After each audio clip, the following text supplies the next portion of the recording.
folks, welcome back for another episode of Our Journeys, and we have joined Kfluffy.npo-Friends to start the day off. He is against Gabro89, but with a cool O with a slash through it. This one will. I don't know if that still means O or if that's pronounced differently or something. But, yeah. I actually was going to ease into my weekend and just be kind of chill. Purple Tribunal today. Okay, so we are seeing, this is, for those of you who don't know, and just a refresher for those of you who have heard it. A formidable display. They are, a lot of folks, Kfluffy, Aros, a ton of people are doing a 3-color mono challenge, which means you're playing a 3-color deck, as you see there, but you choose one of the colors that is your mono, the primary card that you're running. In this case, Kfluffy said it's the Endurance, the purple cards. And the only stipulation is that you can play dual-color cards, and obviously 3-color cards, but they have to include your mono color. So him playing purple, he can play Edict because half of it's purple, but he wouldn't be able to play, I mean, for some reason, Mage's Trick comes to mind. The gold and blue would not be able to play that. He couldn't play, obviously, things like, he could play Edict, but he couldn't play Javelin because that doesn't feature purple. So that's the rules, and so he is running with purple. Now I think we saw him last time. He was actually doing Willpower, and was a very quick, very deadly, very rushy Willpower, and did very well. So I think now, I'm guessing this is a little more control. Obviously, we got the salami there, the Arcanon salami. And see, and that's the other thing too. You are allowed up to 5. Formidable display. Oh, he has silence. Is that what we got here going, Gabro? I mean, to be fair, well, yeah, there's really no great trade there. Oh, interesting. He didn't have to go that route. He could have made one less trade, so. A formidable display. A formidable display. That might just be some frustrated spamming right there. Whatever. Anyway, yeah, so, and now he's doing what looks, but yeah, so you could do, can I mute this person from, no, I can't. Doggone it. Like, I just don't want to hear that anymore.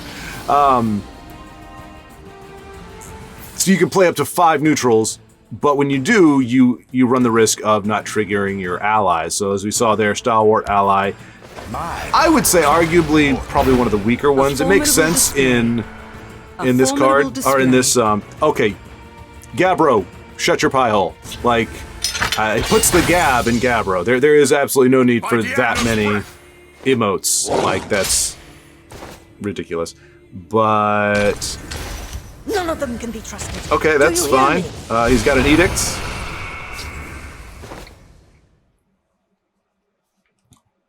And a negation. A formidable display. So wants to use it. A formidable display.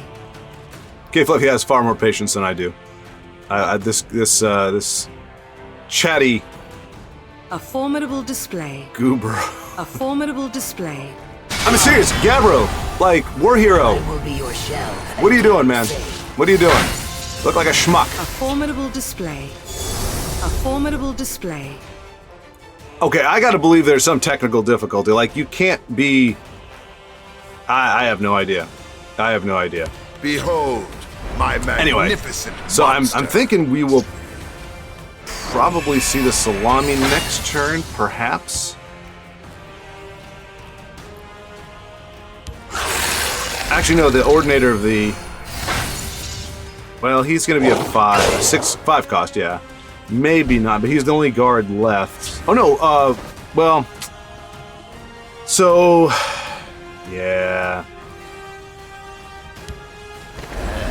Yeah, there we go. It still has enough to negate Jack. Display. Or... Oh, no, okay. Formidable All right. display. All right.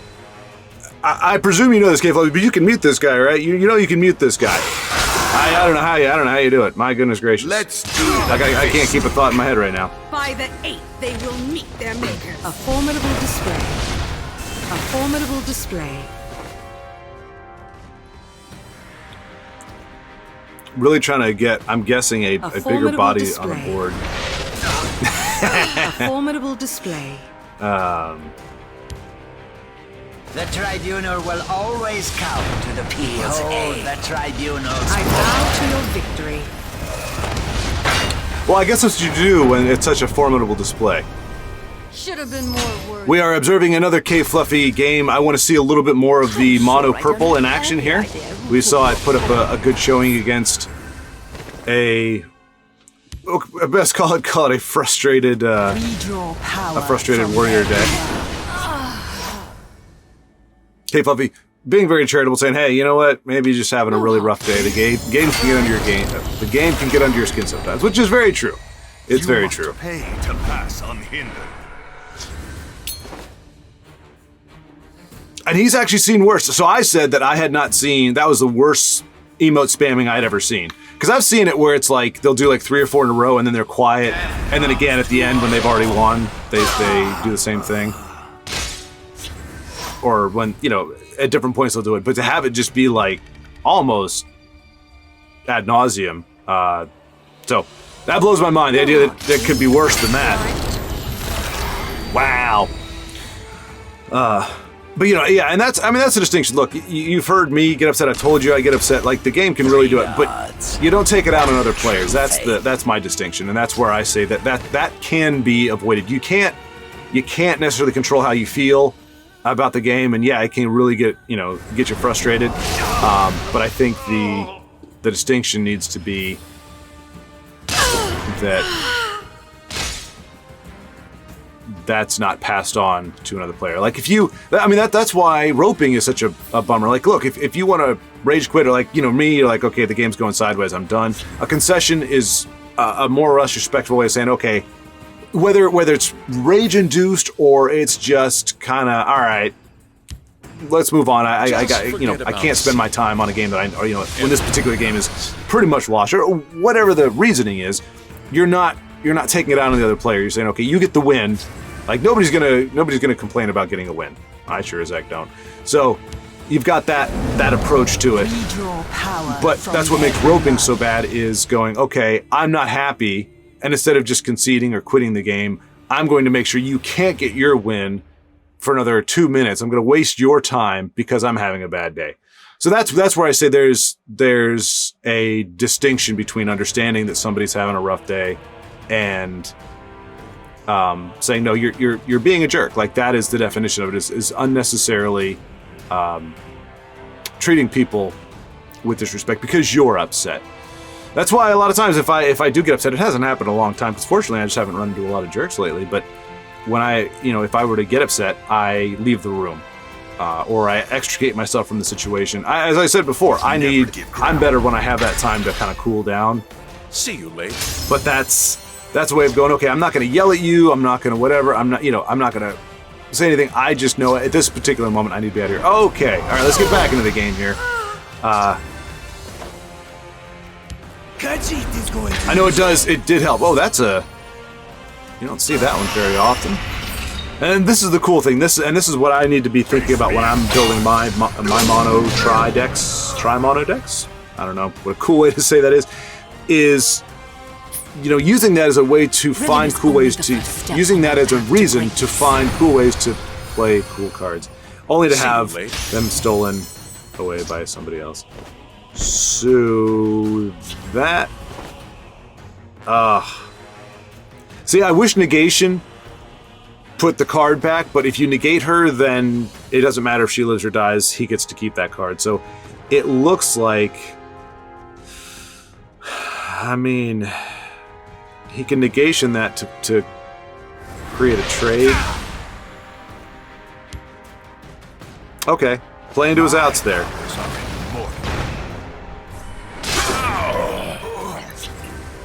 Wow, okay. So Gray Fox, if he pilfers, he'll show the hand.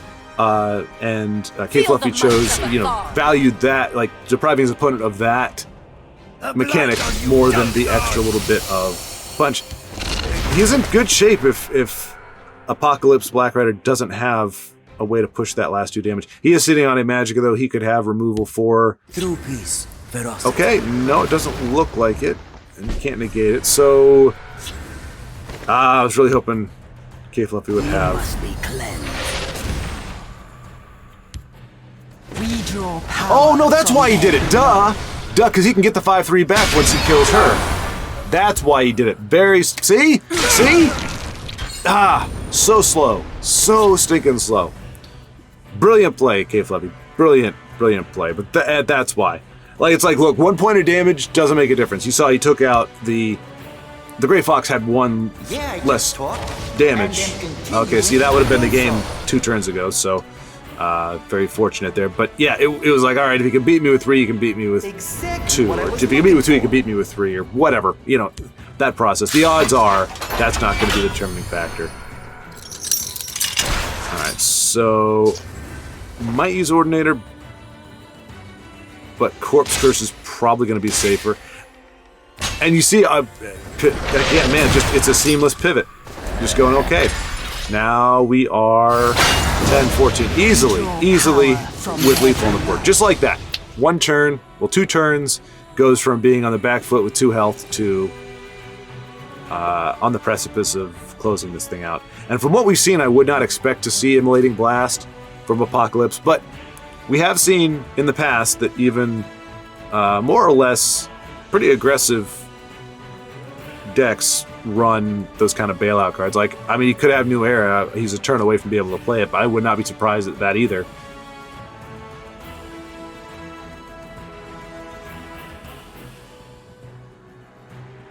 It's that kind of stuff you always got to be thinking about. It's the reflex, the instinct is to say, like, oh, if it's 4, you know, between taking a 4 damage or 5 damage card, I'm going to take the 4 damage. Or take the 5 damage card off, but you gotta be thinking, oh, Bone Walker, great card here. The bummer is, I mean, all it takes is a silence to really to screw things up, but he's got the answers in. Oh, okay, so yeah, he's choosing not to push, but to instead make a lot of favorable trades, clean up the board. I think, yeah, it gets 2 blood magic triggers from that. Drain life, that's pretty much game for sure. I don't think Apocalypse can do 8 damage, although New Era. Now I'm not saying that Apocalypse is running that card. I just am saying I would not be surprised. I have seen that where like you're getting rushed down the whole time and you're like, oh my gosh, like this crazy aggro deck, but luckily I've fought them off. I long to feast on their marrow. And then you get, let's see. He can do, yeah, he's got the damage for sure.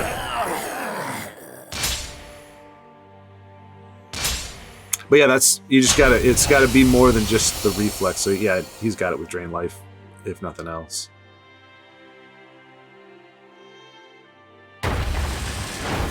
Nicely done. Nicely done. Great pivot there. After a brief pause, we are now rejoining the game, and we are watching a Bananaschwob-Friends up against Kijos 8. The Neravine. Man, I can't catch a break on pronunciation. The Nerevarine? Steal from folks who ain't using. The Nerevarine? That's the key. Kill them all. Seems a little verbose. The Nerevarine? Whatever. Against his opponent. Ripe mighty conjuring moment, if ever I saw one.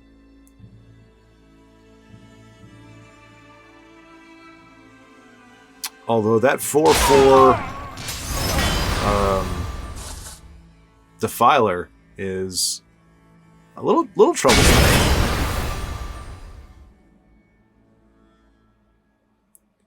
Or a little worrisome, I should say. Yeah. Yep.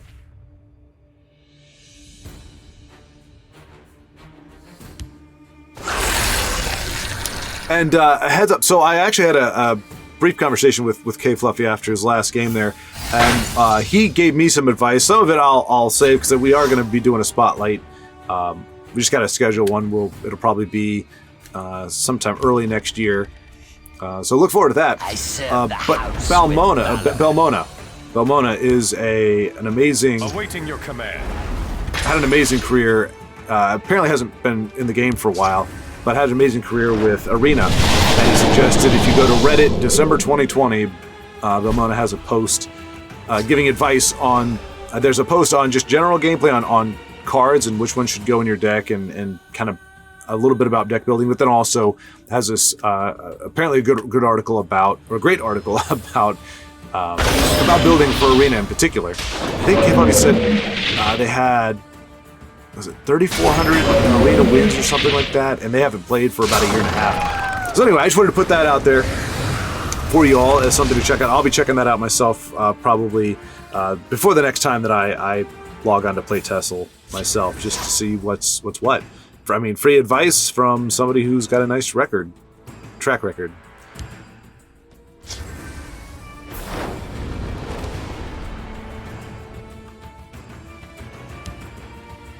Need to get Mother some flowers. Pretty flowers. Blessings upon you. All right, so things are starting to look better. Or, are looking pretty definitive for Bananaschwob, as he can make that nice trade with Cicero. Death. I mean, I get why he played it there, but like that's one of the things that I do where I'm like, man, like my opponent just like it's kind of like chess. You know, if you put a piece.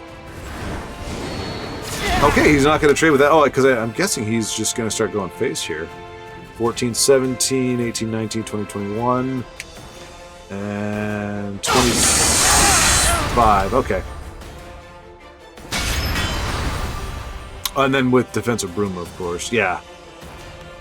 What's his Flame Lash at? 3. Yeah, he's got more than enough reach there. I mean, he might have been able to... No, he didn't have enough magic for it.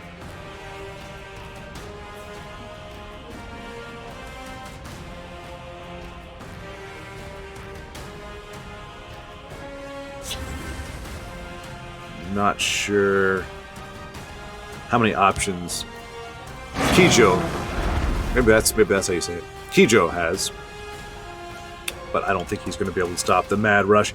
5, because yeah, Banana has it just in that shadow lane. He's got lethal with Lightning Bolt and Flame Lash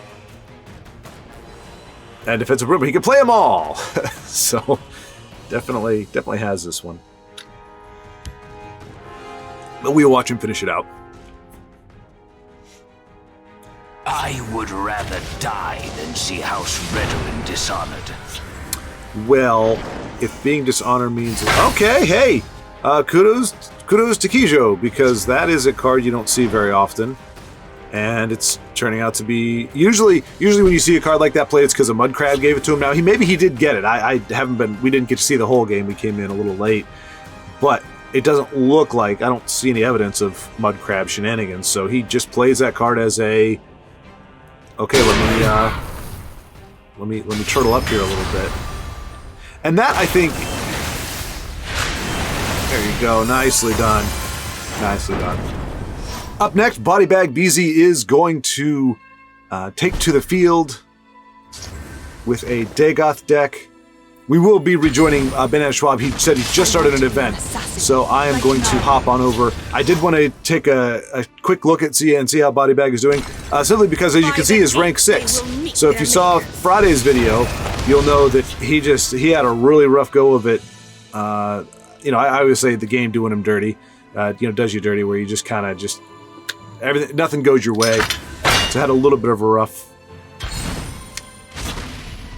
situation on Friday, but and so he was in the Steed, and as you all know from my experience, the Steed has a way of somehow, even though it has no opposable thumbs, the Steed can somehow hold you down very effectively.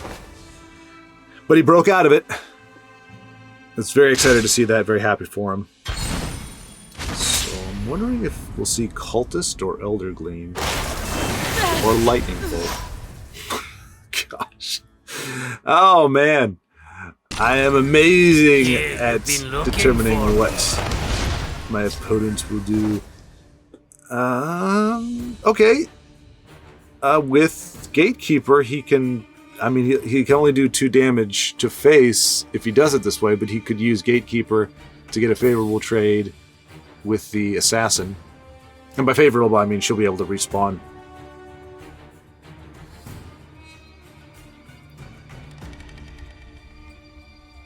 He might be considering that now. Hand of Dagoth is very tempting, especially with the breakthrough, and against another Dagoth deck that could very well be dropping hand next turn. Oh, okay. I knew it lost guard, but I didn't know it automatically went in shadow. Regardless. Or come to die. All right, so it looks like Mad Moik. Oh, Mad Moik. What if that is that? I wonder what. I don't know what it is. Oh, and we see the Spooter come out. So Mad Moik. Mad Moik. Yeah, it's Australian, I suppose, right? Moik. Good eye, Moik. Maybe New Zealand. I don't know about New Zealand. I haven't actually tried to do New Zealand accent, and I very rarely try to do Australia. I don't. Yeah. See it. Lost it. I don't hear enough Australians talk. Like I hear of a lot of watch Monty Python and stuff. So I have watch a lot of different British folk. I think Crocodile Dundee was like the only exposure I had to Australian. And there it is. There it is. And that... Aish. Uh-oh. No, he is going to be too off. Oh, wait. No, he has 1 Magicka off. There's nowhere they can hide. He has 1 Magicka off of finishing it. No. Oh, and he has to make it trades if there's another hand that comes down. Now, that's a good heads-up play. Making sure you get that down first. Sometimes I miss that. I'll have that crappy little misplay where I'm like, oh, shoot, I should have. Oh, man, 1 Magicka off. 1 ring charge off of finishing this. I will. All right. Thieves Guild picks up a sword. It's not, canon, but yeah, and Mad Moik. I want to use the accent. I applaud you, sir, because I like it when a name, by its phonetic pronunciation, it makes you use an accent. You can't say Mad Moik and not know, and not be like, oh. Oh, could have gave the unicorn and the dagger, and she could have swung there. I have many important. But perhaps didn't want to do that. Wanted to keep the reach. Does he have enough reach? 2, 5, 6, 7, 8. No, he's 2 off. No, he's got it. He's got it. 5, 6, 7, 8. He has just enough. Do it, body bag. Do it.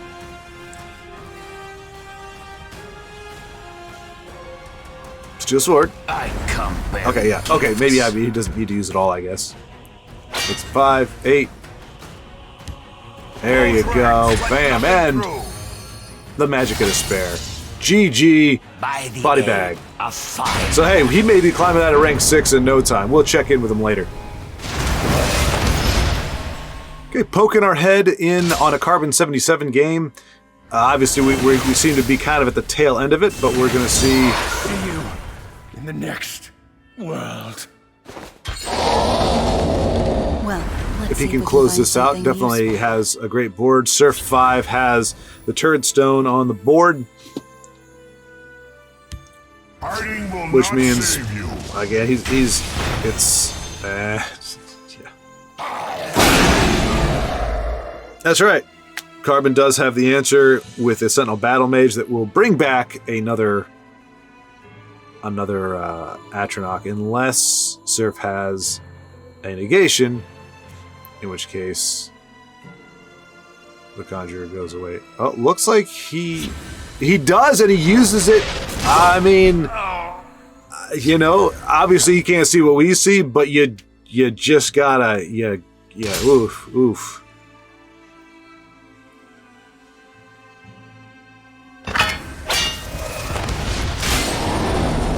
So he did have the answer. It just did not. Wow, and everything is lining up right now for Carbon 77. I don't know. We came in so late. I don't know if he had an Atronach before that, but yeah, Surf goes, oh dear. Woo. Good gravy, man. So I'm trying to come in at the right time in these different games. But, and so I see Body Bag, like, started a game, but I was finishing up watching Carbon 77's game, and I jump in thinking, okay, we'll be like, you know, turn, you know, 2, and here we go. It's already, he was at least when we joined him down to 8, had the opponent down to 18 health. So Nevshare 312 running a what I am guessing is a New Age or, you know, Control Empire. The victory is yours. Good gravy, I can't get a game to last more than 20 seconds. Happily, Carbon 77 is continuing to play, so we will get to see... Oh, goodness gracious, I didn't even see he's already at the Atronach, which is incredibly fast upward mobility this season. And he was kind enough to share the deck list for this Dagoth with me. And hey, I mean, Baron of Tyr, so this is a variety. Like, a lot of times, Dagoth decks, you're seeing there, like, slight variations in kind of a main theme. And Kudesnik game decides that... So we may see a tit for tat here. Rapid shot on the descendant of Akatosh or disciple? Descendant, I think, right? Descendant, yeah. I shall be your eyes and Which means Akatosh is a kitty. Apparently. Meow.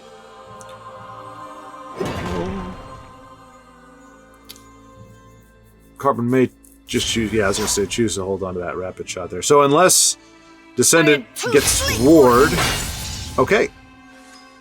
Not the keyword he needed. Ooh. Alright, so Carbon is going to have his work cut out for him this game. Battle Mace seems like it would be the ideal answer. Oh no, there you go. Nice. Channeled Storm. And he does have the Battle Mace for next turn. Or Baron of Tyr, I guess. So, great way to cope there. I think Dano pointed out in one of my games, or no, C-City, one of the games, you all didn't see it, that I lost. Part of it, one of the reasons I lost was I had a very easy Battle Mace turn and I just didn't see it, but that was a much better play. The best protection money.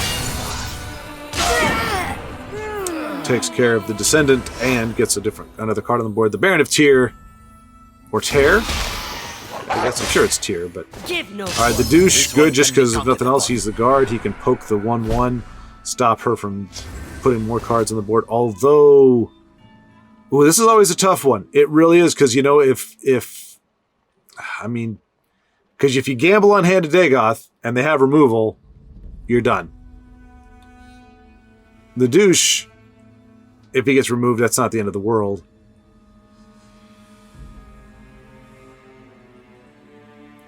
So Carbon, yeah, there we go.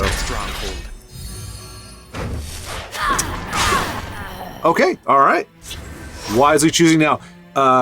Kudesnik only has to play that one card to get the 3/3 back up to fighting size, and he may trade the Kiva, or you know he's just gonna go face. Nope, he is gonna trade. Okay. All right. Fingers coming in incredibly clutch here.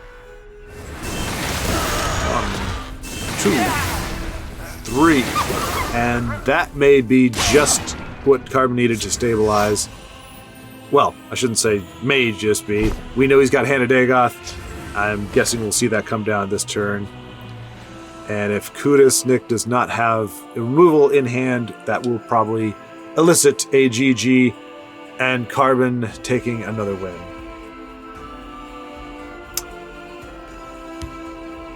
My paws are quicker than your eyes. It would be very much in line with the theme of today.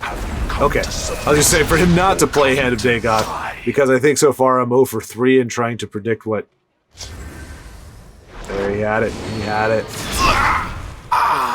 That's okay, though. That was not by far. I mean, Carbon is... This is a highly lethal, highly quick to pivot deck here. Daggerfall and Discerning? Or is he going to play one of the big boys?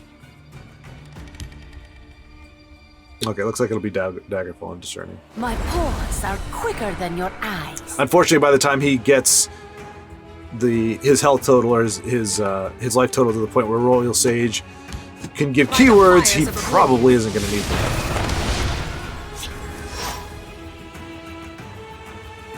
He doesn't have to hold out much longer. He could have Always a plan. 12 points of damage with just Tazcat and Swift Strike on turn 12. Did I just say that? I'm still waking up a little bit. I really was not expecting this. Well, I say this many people. When I woke up and I saw it, it was like there were 12 people playing. I don't remember if I talked about this already. Like I said, my brain's in a bit of a fog. Let's just see how this finishes out. A little risky to leave anything on the board.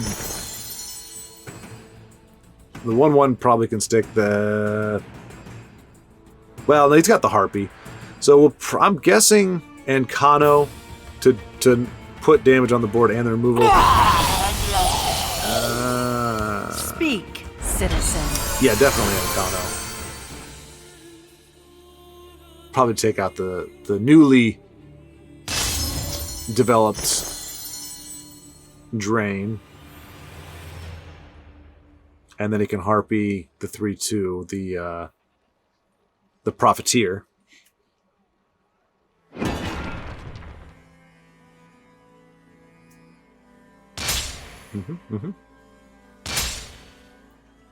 Okay, now Sage would trigger, but everybody's already swung, so it really doesn't help. Okay.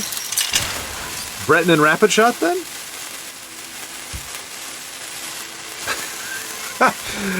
It is impossible for me to guess the okay, no, I got it, okay, good. Ooh, and see, that's, I mean, I get you could say either way, because I certainly was not counting in my head.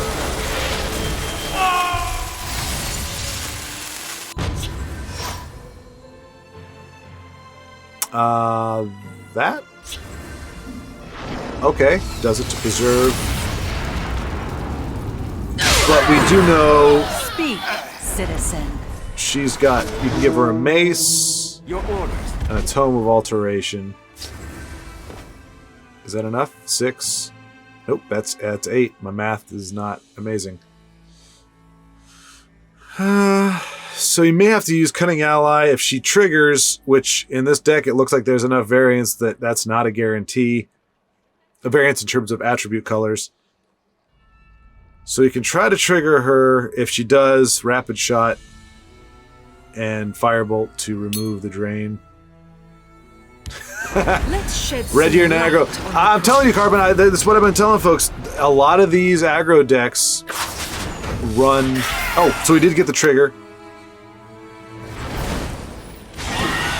Must be nice. I sure as heck was not given that sultry there, and that might be it. Well, who knows? Maybe Kudesnik is running Dawn Draft. Nope. But yeah, that's what I'm saying. Like even in aggro decks, people are running. Speak, citizen. Like, you know, things like Red Deer or whatever. It's kind of like it's the safety measure. It's like, well, if I push and my push doesn't work, hopefully I can turn the tables on my opponent with some I only removal. need one shot. Fortunately. Nothing like a good battle. Wow. Yeah, so Kudesnik could have closed it out next turn, I think. 4, 8, 9, 10, 11, 12. Your orders. Yeah. But the victory will go to Carbon. Pull back. Nice. Back with Body Bag. Now at rank 5, the Warrior. Which is where we are, actually. I think he's actually higher than I am right now, just because I was been in the stake for the past, 5 days or 3 days, or however many days the season is. What, 3 days? Yeah, I've been chilling in the bottom of the snake, so I think Body Bag is coming in from rank 9, has already surpassed me as I was starting at rank 5. So kudos. Looks like he's up a night against an aggressive deck himself.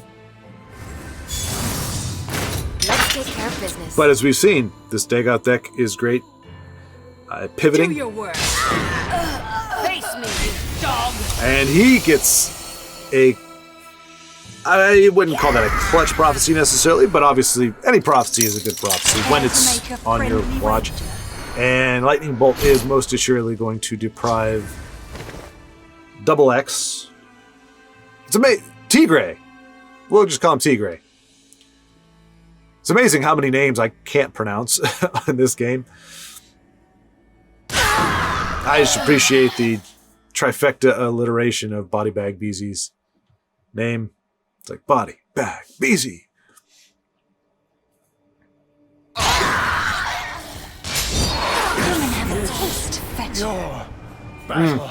It's one of the few times where you really see maximum efficacy out of that. Look at this.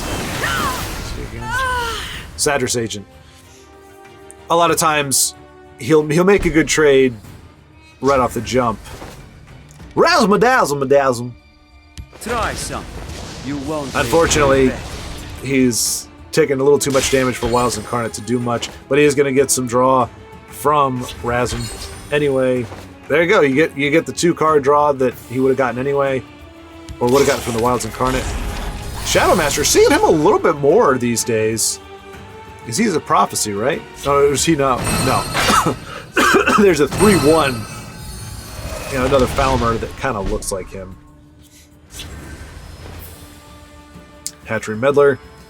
Good card on many occasions, particularly worthless against cards that have the same hit points. Let's see. Snake and Shadow Master? Or something. Alright. And we know that Tigray is playing a bunch of static cards there. Now he's building up the board, but I think 10... Yes, he'll be able to close it out this turn. Cliff Racer with 6th House Amulet for the win.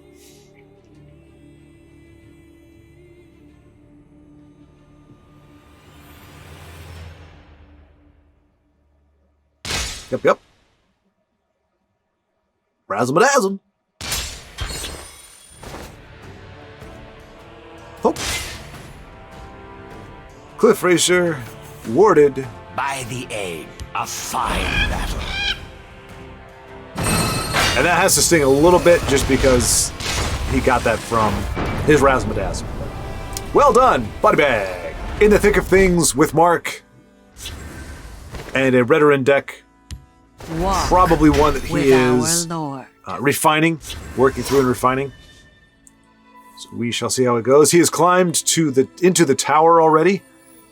3 days in. 2 ranks up. Nice bit of I have many important things on my mind. And Kano's a good answer, but oh come on! Can I get an opponent with a name that I can pronounce? My goodness gracious. 25, the Hungry. And that is like a perfect answer to... And Kano. We'll see this. Really, it's taken 25's reach in order to get to this point. And Emperor's Blade, another great one. But... We must protect our stronghold. Well, it's not a low roll. Putting a guard in Shadow Lane is a good call. Especially if... Oh, oh that's cool looking! It looks like he killed him with the arrow at 26 level. We have managed to catch Mark at the start of a game. We just witnessed him be able to finish off his final opponent with a douche shot to the face. Totally understand the concession by the opponent though, with no cards, really didn't have a lot of chance. Oh my gosh! All right, come on, Mark. Let's do this thing. I'm sure he runs the hard counters for the gate, the chef.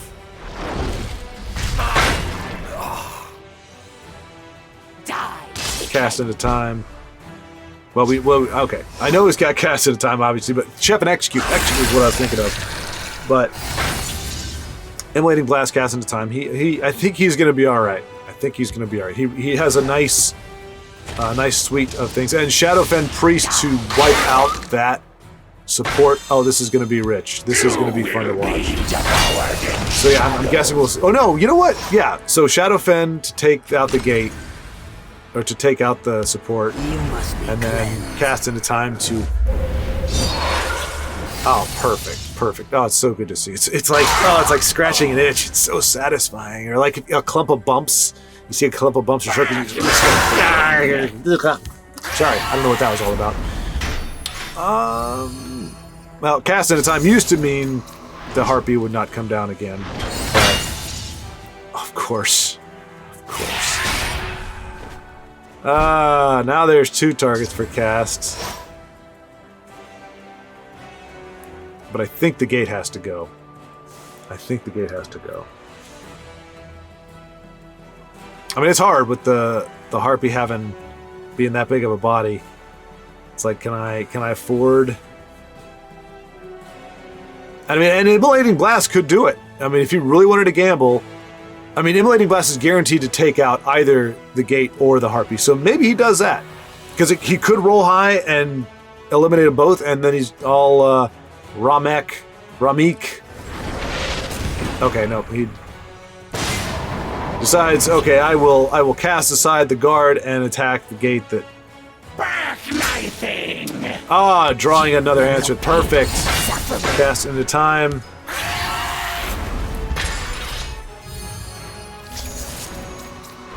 Too late, Ramik. Your powers are feeble.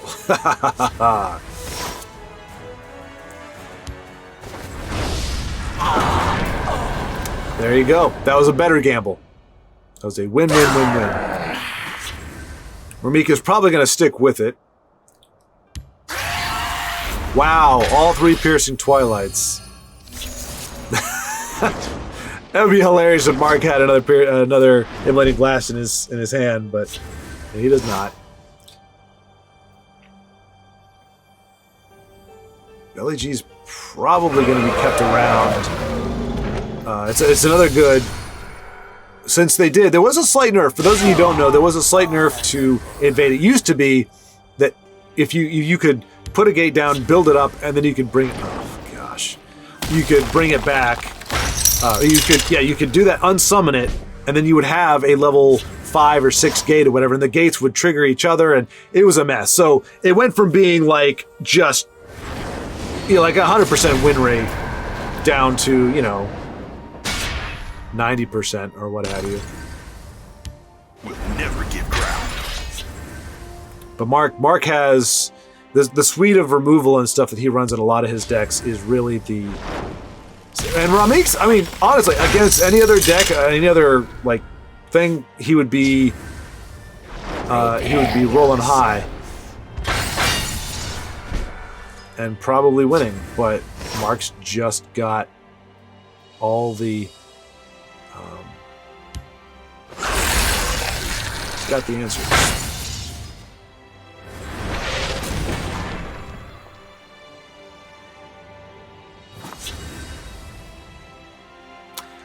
And I think, and I'm not sure that this is a rule that Mark is going by, but I kind of have a thing. If my opponent has a drain on the board, I'm not going to break a room because you give them cards and then they. Wow! So Ramik has had all of the abominations.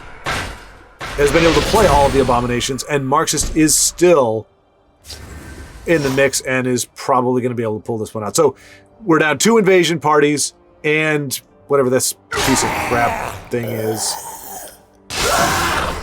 Forces of Destruction. Oh wait, that's not even a unique legendary. Come on, guys.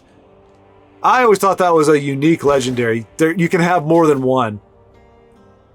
Seriously, like. Whoever developed Invade, like the concept, of using gates and the whole shackled thing and all that, like that's fine. Like I appreciate your creativity on the concept. But the cards you gave them to work with is just absolute. It's abominable, really. And perplexing.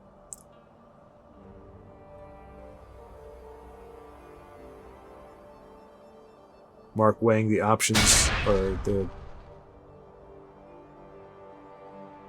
oh yeah, the first rune is 25. Duh. So he would have had to get him down to 20, below 20 in order to break that next rune. I mean, sitting on mana, Markle, Blood Magic, I'm not sure. That's the problem again when you're running Invade.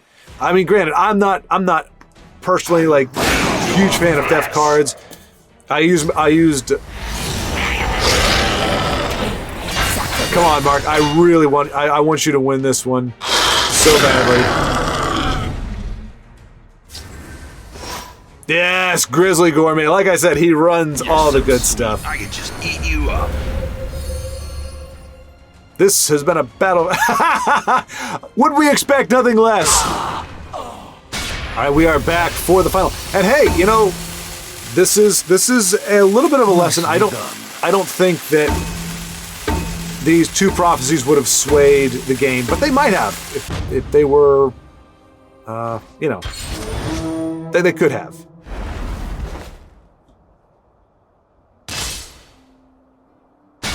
I was gonna say, if he got another one. Nicely done, Mark. Nicely done. Woo! Good to see. All my joy. Okay, hey! So, Xengy is running, is taking part in the 3-color mono challenge as well. Hey, that's great. It's great. He's just developed this. So again, he's running, it's mono willpower. So that's his primary. But he's also, as you can see, got some 3 attribute cards and probably something like, you know, Edict of Obsura. For the Emperor. Things of that nature. The 8 protect us. Turning things around here. On the offensive. So it might... Okay, yeah, it's going to hold on to that bit of reach. I'm not sure if he's been burned by... I mean, you can't... I don't think you play... Oh, hey, no, that was... Very smart move. Like I said, I wasn't sure what he had encountered already to this point. Obviously, he would not have had a Dawn's Wrath used on him already, but he wisely understood that could be a thing coming down. And as a result, he has cards to continue his fight. I know a shortcut. Crusader's Assault over Galen. Ooh, another Great Viper. That is a choice pull there. Here's how it's done. Do you not fear me, mortal? You should. Schwaaard.NP. They will not get past me. Alright, so I'm guessing. Oh, he's got the nice black dragon. Oh my gosh, you got it! Oh, I just love that card. I don't know why. It's time to act. Okay, I don't want to mask the game, but Xengy, kudos to you. You are one of the few people that I've seen with the black dragon. It is my white whale. I don't think there's a way to get it at this point. It's not going to show up in a gauntlet or anything, but I'm glad you've got it, and I'm glad we get to see it here. That's fantastic. Nice. You will perish in pain. That's cool.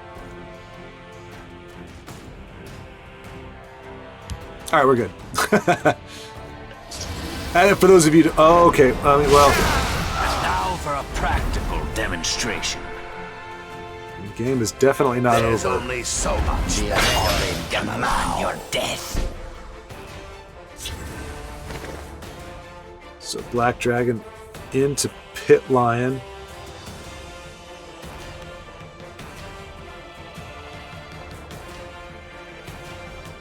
It's not without merit, for sure. The Dark Brotherhood is a pox, and I shall cure it. We might see Hired Underling trade into the 5/2, though, just to prevent him from getting a value trade on the 5th Legion, and also get the 5. It's close. It's close. Xengy now running on fumes. Has Lion in the shadow. So unless Hyjin has guard or removal, and it looks like Hyjin is gonna. It seems to be. Okay. Unless he has another one. Just leave this to my He does not. Although this means that. Okay, okay.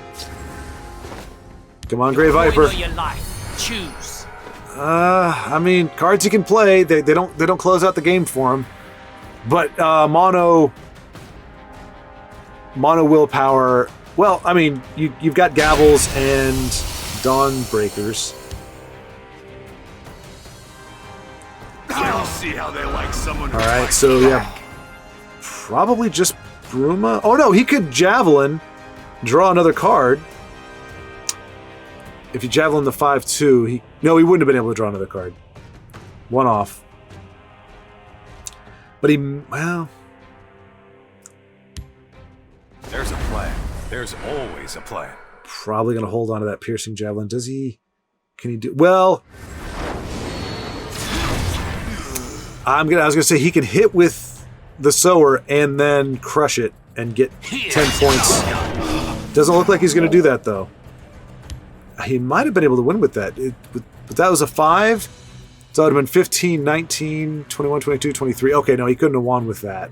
It's a good day to die. Nicely done, Zenyu. Wow, that was close. Whew. We are catching Inu, I believe. Unfortunately, I can't check Discord without... Right. I haven't figured out if I'm not on the screen, if the cursor's not on the screen, if I move it somewhere else, I lose the audio. But I think, Yukinu, you said I could call you Inu. But you said it was just too short. You had to extend it out. I think that was you. So I apologize if that wasn't. I'm trying to remember, but I believe that was the case. So playing a Dagot deck, not the tri-mono challenge version, up against what seems to be, because I'm hyper observant and aware, a Goblin deck. I think I would wager.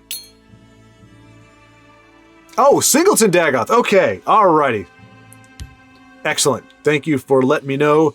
You know, that's a cool thing when people realize, okay, if this guy's watching me, probably recording, let me tell him, what's going on with my deck and what I'm doing, what I'm trying to do, what I'm running.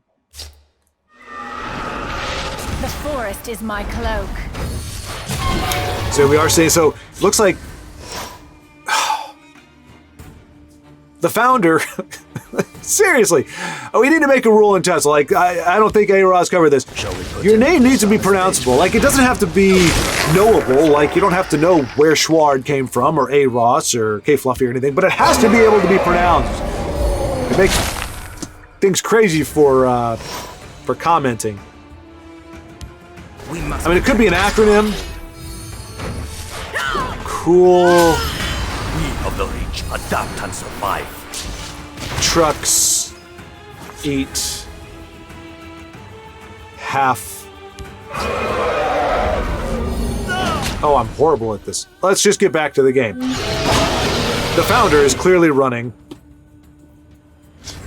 the removal package. I mean, the good news is if Inu can survive, can get these dragons off the board, those are two. I mean, obviously, the reincarnate or reanimate is an option in these colors. I didn't come here. But if he's able to remove those 2 share points, those are a huge factor. The problem is if the founder is sitting on curses or removal of any kind, Banelord, they really just wreck your board. So it looks like Inu will get out unscathed in that regard. I will spill your blood.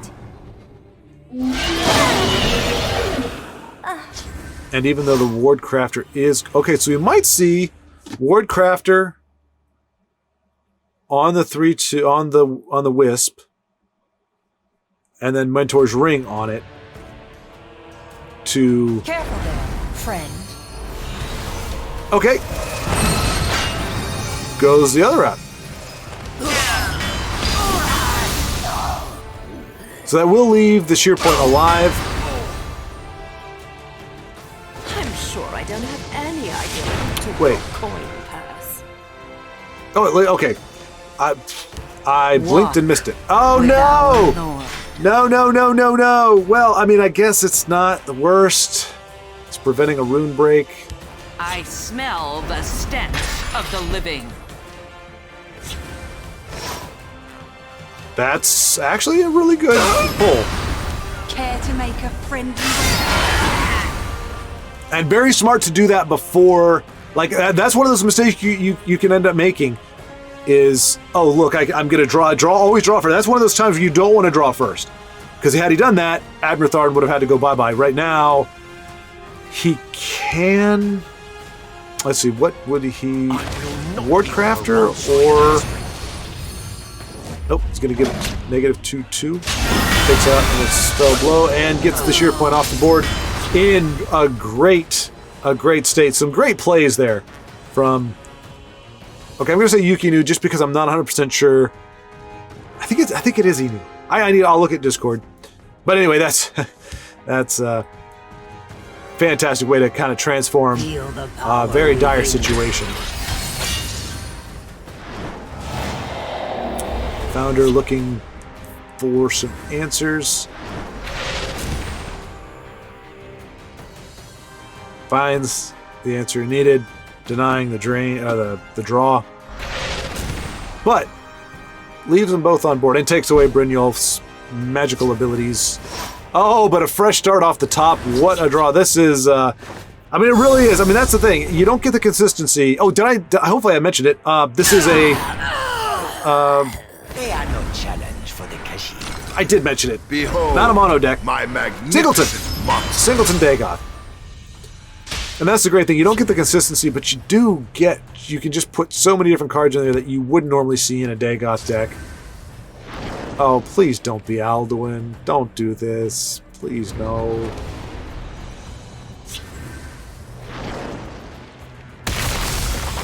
Luckily, Inu's got the Fell the Mighty. Ah. Like, I'm starting to get... Like, when I see that combo, I start to get a little ill.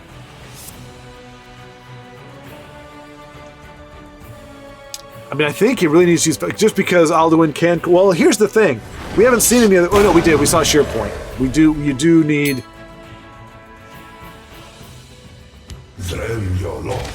Oh. Wow, so he just naturally drew that one, huh? Alright, so despite several turns of playing well, Yukinu is facing down some pretty stiff competition just because...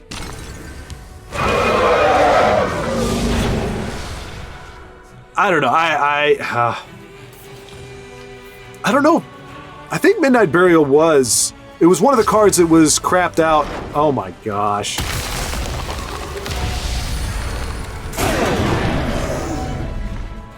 It was one of the cards that was crapped out when the game was on its way out. So I don't think they thought that they considered what that would do in conjunction with reanimation. I mean, it's bad enough reanimation can bring back Alduin. Alduin should be only able to be summoned essentially by playing a dragon deck. Gone! And does he have the other one? Oh my gosh! This is the obnoxious god draw from from hell. I am defeated. Man. We are dropping in unexpectedly to watch a game between Bananaschwob and Brave Cariad, both of the Friends Persuasion. Interestingly enough, I think my vision's going because I'm seeing a bunch of non-dragon cards in Bananaschwob's hands. I'm not sure what is going on here. Maybe somebody else has taken over his account, but okay, when there is a dragon there, but it's getting destroyed by an Edict of Obsura, so I'm not sure what's going on, but looks like Brave is running. Watch yourself now. I don't know. Archer. We can definitely say Archer. May the fates smile on Khajiit. And again, see, this is the prime time for emotes to be used when it's a friendly match. The forest is I will be triumphant.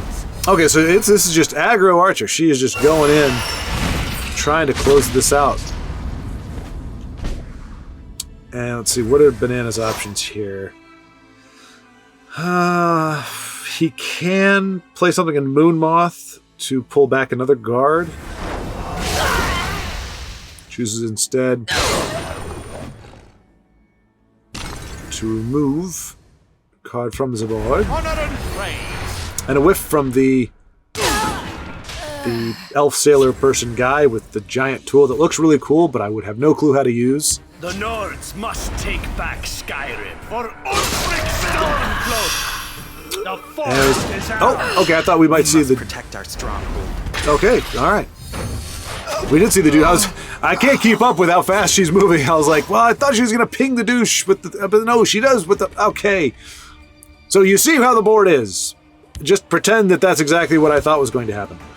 So, okay, so obviously, again, I'm just calling out the obvious here. So that does kind of make me very much like a normal sportscaster. Sometimes they have insight. Sometimes they're literally just saying either what went on or they're stating the obvious. In this case, with Temple Patriarch, Banana has set aside the dragons, it would seem, for a Exalt deck, which is cool.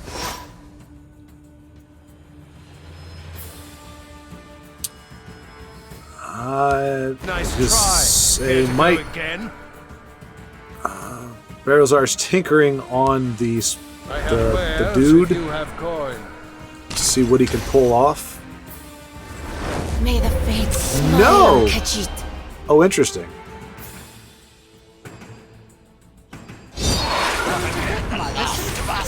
Oh, wow. Pretty That's one of the best. Well, okay, so if that was on Brave's side of the board, that would be one of the best because she's trying to make this final push with the cards that she has in her hand there, and could certainly use the draw. But a legendary lethal creature is nothing to shake a stick. And oh my gosh, that's a beautiful card. The void awaits you. And it's gone now. Darn it, Brave! I was looking at that. We must protect our stronghold. The douche comes down again. Poke at the face. Alright, so Harpy will be very instrumental here. What's this here? Completed contract. Banana may be able to dig his heels in and avoid death. 1, 2, 3. Okay. 1, 2, 3, 4, 5, 6, 7, 8, 9. Alright, so yeah, I was gonna say I want to play at least one card to not overdraw from Cicero. And yeah, as we can see with at least one guard, well, two guards in hand, Edict and Shackle, I think he's gonna be able to lock this down. And kind of, it's one of those things where you see two people fighting and one pushes and the other one's getting pushed back, and they kind of dig their heels in and they slow it to a stop and they start fighting back. That's kind of what it looks like we're going to be. I don't know what kind of reach Brave is running. Oh, Rage. With the right target, she has coaxed out the hard removal. I mean, Lightning Bolt can take out probably most of anything she would put in the shadow lane. Will she go for... So Scar Drill Master, if she's a 4? She's a 5. 5/5. Okay, so she'll survive a Lightning Bolt, but not a Lightning Bolt and a Crushing Blow. And now for a practical I was going to say, because she could use that, and if she could get another one of him, maybe. Welcome to House Redoran, recruit.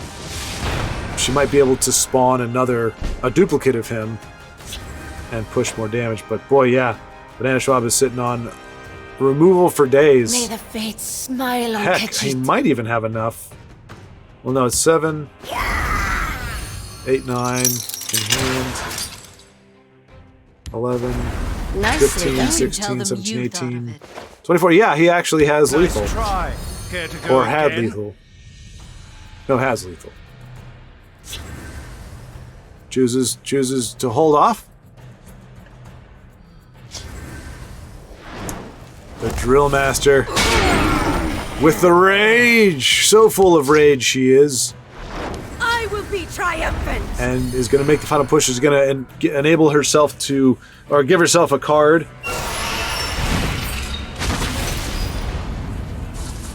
Scuba Racketeer, not what you want to see this late in the game. And oh, that's going to close it off right there. The Salami will come down, probably giving the Moonmoth Castellan. I actually thought that's what it was in my head. I was like, nah, that doesn't sound right. Okay, nope.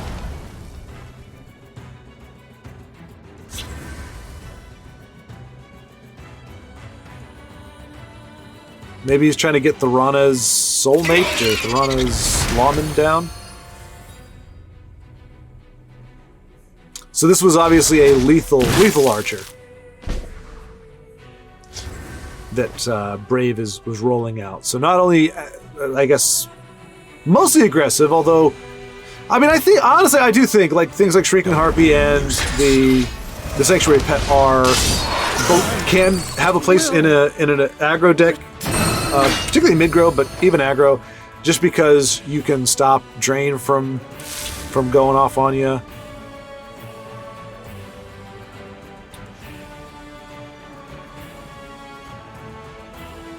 Care to join me on the hunt? And it's not. Oh, Banana, please. Almalexia. Oh, you can't do them both in the same turn. I was gonna say Almalexia Temple Conjurer, which would make Almalexia like a 24. What is she? Becomes like a, yeah, she becomes 12. Yeah, she'll be a 24/24. The Tribunal will always count to the people's aid. But at 6 health, he's not going for flashy. He is going for safe. Which when you want to win, that's what you play. When you're a spectator and you're just wanting to see a great game, you want to see shenanigans. Oh, says I want to win on a clean board. No. Forsakes. Closing lethal. Show me what you. Oh, it's always good to see Naryu Ven Quench your come down. friend. Definitely want to see her early in the game, though. You know, try to buff up some of your cards, particularly with the Clockwork Scorpion. That's a great card to work with because, you know, with that lethal, it's just going to get bigger and bigger and bigger. There are very few cards that can go head-to-head with a Scorpion and come out alive. Oh, maybe he is going to do it!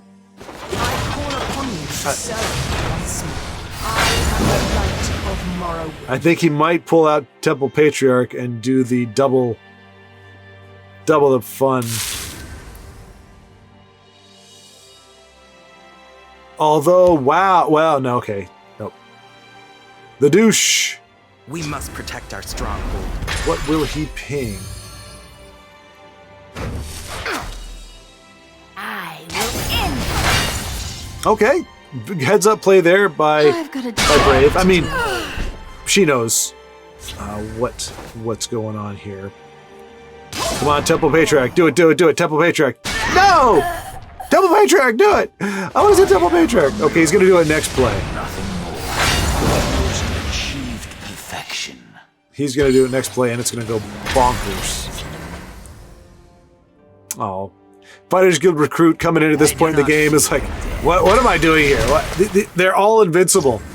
Almalexia and Sothasil and the Salami, they're all invincible right now. Come on, Temple Patriarch. Temple Patriarch. Banana! Ugh! That's like the best thing in the world. To like trigger these ginormous things.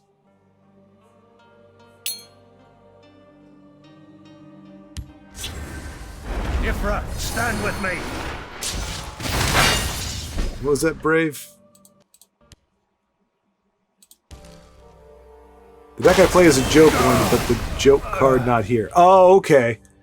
So this is a joke deck. You know, she plays the, yes, Temple Patriarch! Yes!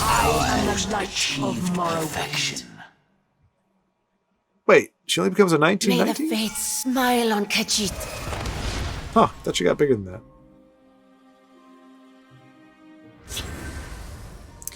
What strategy has Banana employing here, I wonder? Okay, I think she's saying, you can finish it now. It's far past over.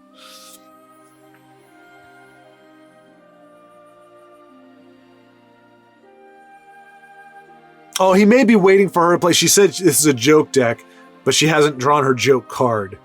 So, and she does. She plays lots of decks like that where it's like, oh, I just play this one because, you know, like Galen's Gobos, I think, is one of her cards, or Goblins, or is one of the decks. And it's like, Galen leading the Banana surrendering, as she clearly had him dead to rights. We've caught Adventure more or less at the start of his particular adventure, taking his Crusader, gosh, brain, come on, against Silencio Penumbra. Oh, sounds pretty fancy, and I was able to pronounce it. See, words, real words. Silencio Penumbra. The Miraculous. And running a Dominion. Oh, and Adventure saying he's starting to hate this deck. I don't know if he means, I'll have to ask him. I don't know if he means he's starting to hate his Dragon deck or he's starting to hate Dominion. Oh, you know what? I think he's thinking Dominion. This is a version of Support Monk. So it's Support Dominion. I think that's probably what he's referring to, but we'll see. We'll see. In fact, I'll ask him real quick here. Hope you don't mind.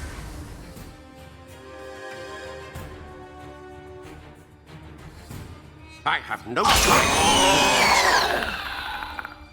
So regardless of whether or not little Tiny D takes a hit, all right, so he'll be able to clear out that lane nicely with his Tiny Dargon. And since he really doesn't have another card to play at this point, not a bad idea. Oh, okay, it's Crusader Dragon. Okay, so I guess... Oh! Okay, he did that so that he could trigger the East March. Smart. Good. Very well thought out there, sir. Because either one will trade nicely with the 3-1. Honor and praise. And I think Silencio understands that he does not have... I have just the thing for them. Yeah, he's all out of Tiny Dargons. I have no time for fools. I mean, I will say, like, the Archer Dragon is one of my favorite decks to run, and it usually does pretty well. It's not invincible by any stretch, but it usually somehow has a nice mix of, okay, I need to protect myself against aggro, or I need to make this quick against a control. But I don't know, when you swap out willpower for agility in dragons, I don't know. I might try that. I mean, I'm gonna do the mono, try mono. I'm gonna stick with that for now, but My power is not to be underestimated.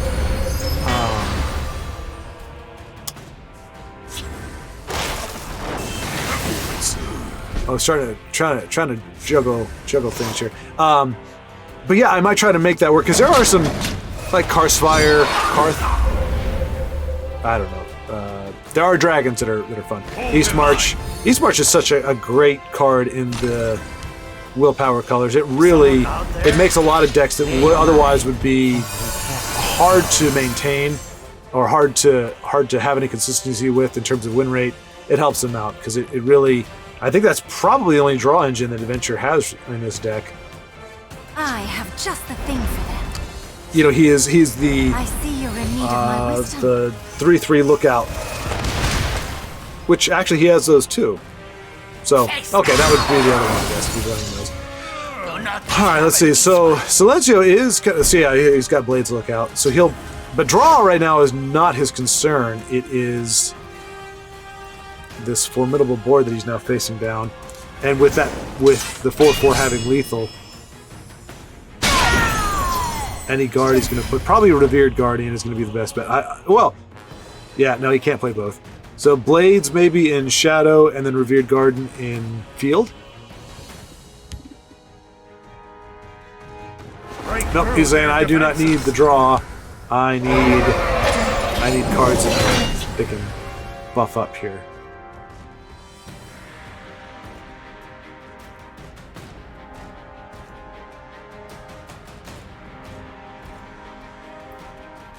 So if he can force the trade with the Sage, I think he's going to be in pretty good shape.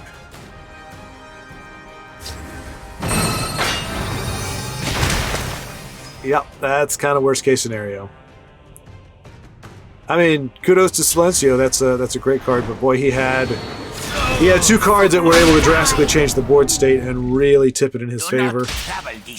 He's not amused. He does have Piercing Javelin or Drive Mad. Let's see. If he does Drive Mad, he can play high. Okay, forget it. Great card to have there. It's kind of the okay. And to be fair, remember, this is not a hard-nosed aggro deck that Adventure is playing. Dragons are, I think, by default, unless you gear them a certain way, they are by default a mid-range deck. So having something like Red Year, that makes a little more sense. Versus when you come across these token aggro decks that run Red Year or New Era or something like that. So shall we put in a dishonest? I think that's a smart inclusion. That's kind of what the role that Unstoppable Rage can play. Calgranteed, fantastic. One of the reasons why I think Guildsworn is the best dragon deck. Ooh. Clockwork. No, okay. I thought it might want to go for the drain, but he is going for the I'm going to ignore all your guards and punch you in the face. Oh, and he got drain on Calgranteed. Silencio with the answer. The rightful ruler of all Tamriel has and he's actually going to be able to use... Yeah, I feel you, man. I can smell it. I feel you. So, There will be sweet good news is he's got night. Drive Mad and Piercing Javelin to take care of the board. But that's kind of running the last of his removal. So I would say spit out that Clockwork Dragon in the field lane to hopefully gain back some health. And then Jav Brynjolf. And hope to goodness that Silencio is out of options. Watch your back these days. Oh, nice! Nice, good heads up play there. Totally overlooked the lookout. Perfect. And he's got Undying Dragon here. Barring Dawn's Wrath, I even hate to say that, but barring Dawn's Wrath, or not Mana Marco, who's the other guy? You've been Okay, that's not it. Marak. Usually, I guarantee if Silencio was running Marak... goodness gracious. That's alright, he's still got one more charge on that ring. On that support, and hopefully... Yes.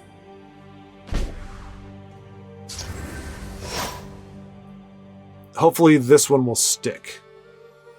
Although he may play Undying Dragon. Well, no, so... Hive Defender, Rift Thane, Undying Dragon.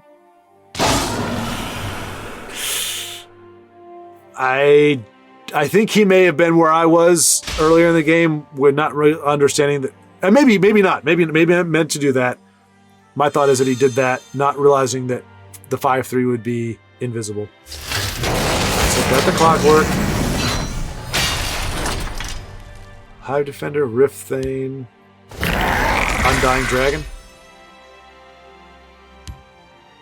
They will not get past me. No Undying Dragon, okay. Possibly playing around, an area of effect. Card. I will prepare something special. Oh, yeah, you could be playing around Immolating Blast. This one will be Alright, Silencio choosing to make a trade, which is an interesting... And when I say that, that's not a euphemism for wrong. It's like, okay, he's letting off the gas a little bit on the aggression. Clearly he has a card that he wants to keep alive and doesn't want the dragon interfering with his nefarious plans. Tomes up to allow his mage to survive the encounter. Oh, you know what? He may be backing off because he realizes is never as he seems. the 6-4 is going to be able to hit. Let's see. So a vanilla clockwork. We may see... Well, no. I mean, Silencio's not out of it yet. But if he can spit out a clockwork... I was thinking clockwork and undying, because then you trigger 2 card draws before you trade in. Clockwork can protect your shield lane. Parthenax is a gamble. You don't know what you're going to get. You could get a bunch of Call of Valors. Unrelenting Force, not bad, but you don't want to kick out either of these two guys because they have a summon effect, and it doesn't have enough juice to kick this guy out. So, all right, so do that, and then upgrade to kick Prankster out. So he's looking to make the push. He has shifted into aggression, and he's going, hey, we're going to try to close this out. Now he has the health total advantage. Lead me into battle. And see, and there's something, I'm not going to lie, like there was something very wholesome seeing Parthenax played in this way. It's Parthenax played in a dragon deck with other, well, I actually haven't seen any other shouts, but storm is no match for mine. Parthenax survives. Parthenax survives. You fight They well. underestimate us. No reach.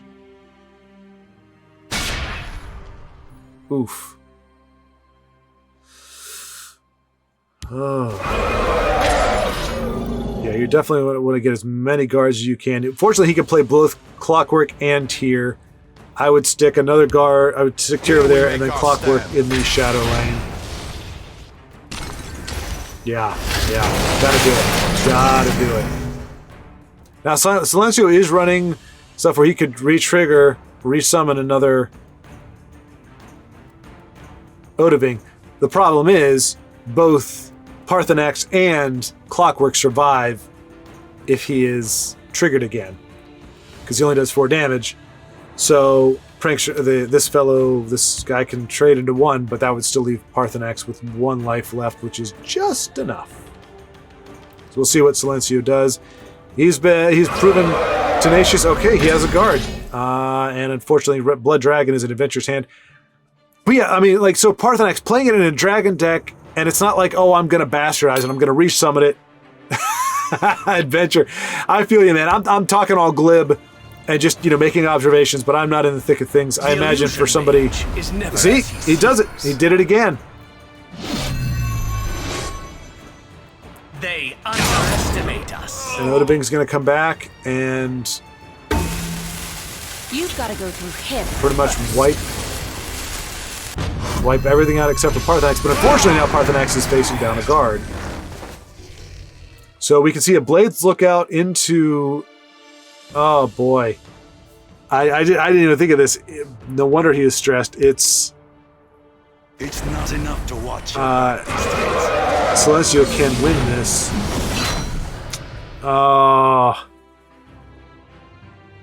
He's got 14 damage on board.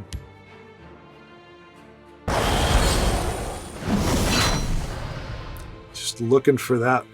Looking for the answer, but at this point, I think he knows there's not going to be anything that's going to get him around that guard for that 1 point of damage. And Rapid Shot can't hit face, most unfortunately. Things Odabing.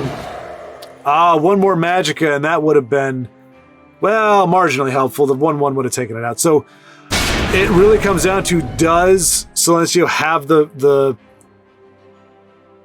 does he have the reach that he needs? He needs 1 point of damage. He's got it. Good game, Adventure. I am so sorry, man. Pretty much exact lethal. No, okay. So he had it. Well fought. I didn't see... Oh! What did you expect? A friendly greeting? Is it possible? Is it possible? I mean, that's a huge point total to come back from. He's going to drain for 4 more. That's 17. And he can't close it out. But who knows what could happen in the next play. If the 4/1 sticks, that prophecy might have just bought Adventure Save of Execution. This is why, By the way, you don't do what I do and concede necessarily when you go, okay, you get a little salty and you go, my opponent had the right stuff all the time. That's why you don't do that, because you never know when you're going to get that crucial prophecy. I mean, who knows? I mean, eventually could have Alduin. He could draw Alduin and completely turn this thing around. Rapid Shot is his final chance, I think.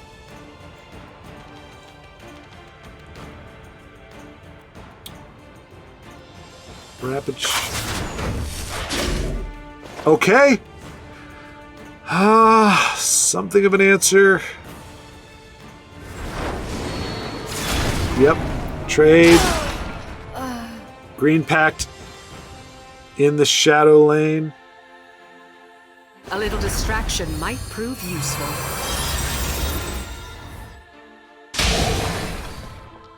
Hit space. What did you expect? Holy cow! Come on, Adventure, come on!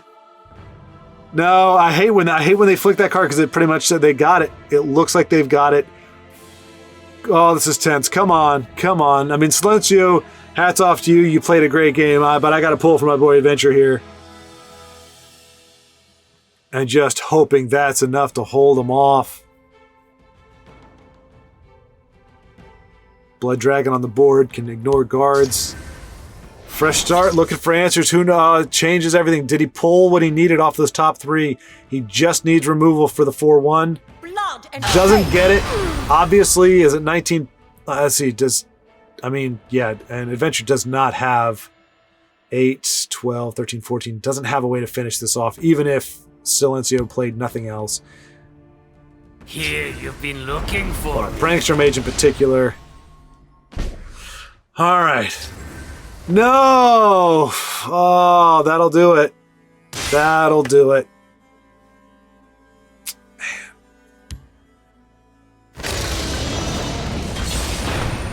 Oh, right. Oh, gosh. Oh.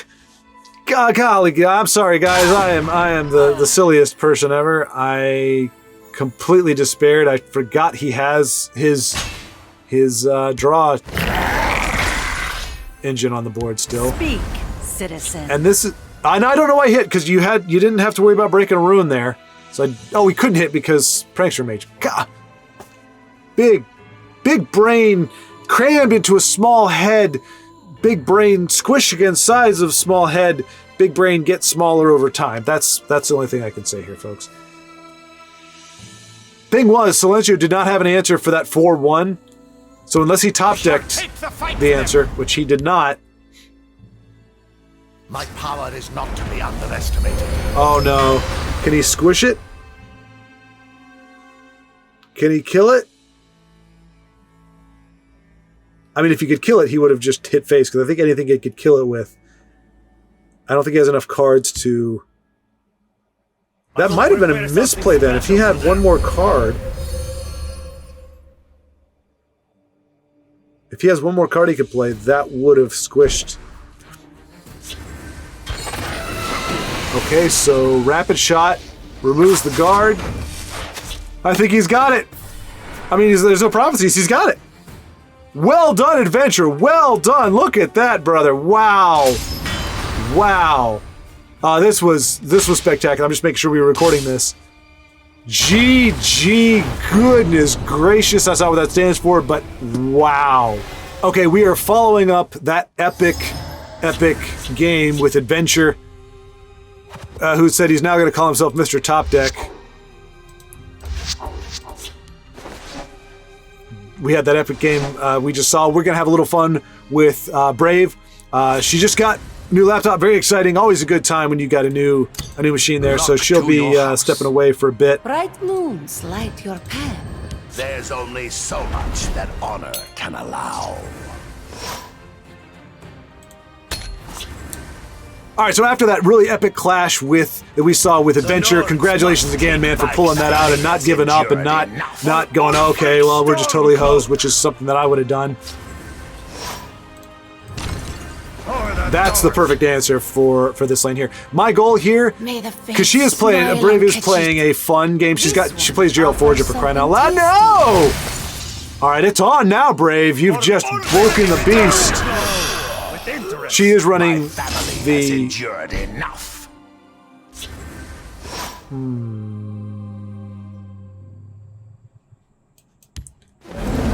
She's running the Gerald Forager, so it's a fun game. It's a fun deck. So I'm playing my yet to really be fleshed out Rage, one step closer, I call it, deck with Breakthrough. So my goal is going to be to keep her at bay as best as I can. This isn't a...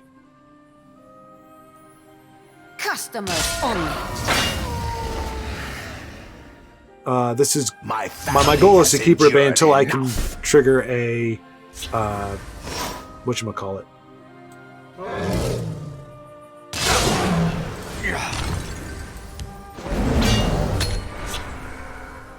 A unstoppable rage and try to win it that way. We must protect our stronghold. The douche.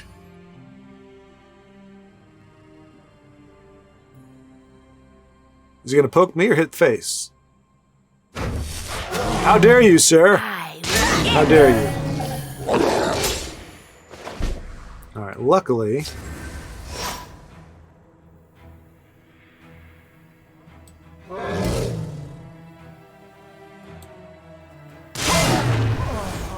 Actions or supports. I don't think she's going to do that. Close ranks, let nothing through. Like I said, right now we want to see rage. Rage.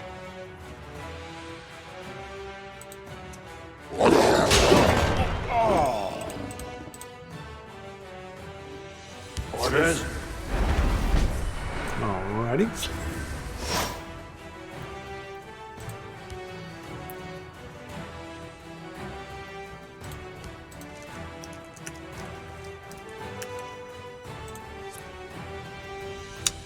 Let's see. I'm not going to hit face here. My powers are immortal. She's looking for Gerald. She's looking for Gerald or Gerald. She's looking for the Forager. Nowhere to be found. Does have her Spooter. Chewbacca watches over me. Chewbacca watching over him.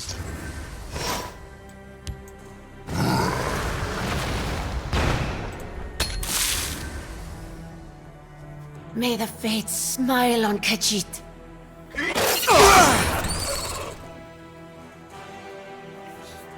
I wonder if she wonders if I've got unstoppable rage. Welcome to House Redoran, recruit. Okay. You have met your end. So we are going to have to give her a card here. There it is. There it is. Alright, so we're going to take a chance. My powers are immortal. The longer the odds. Hopefully I can lure her into the shadow lane where I can do the rage things. Quench your thirst, friend. Alright. Care to join me on the hunt? Okay, so she is going to get a card draw off of this. Technique. So maybe I hold off.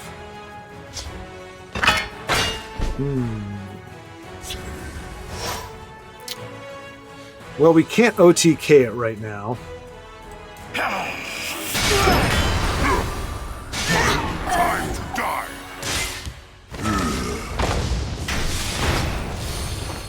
Another rage. Okay, so we've got Imbued Minotaur, Steel Scimitar. That's 4, 12. We're still off from a 7 cost rage. Come on, Gerald Forager. If I know Brave, she's sitting on like 25 overpowered cards or highly statted cards. Okay. She is going to break my rune as well. I think we will finish this out with a Scimitar I do not rage. fear death. There's only so much that honor can allow. This was a worthy contest. Nicely done.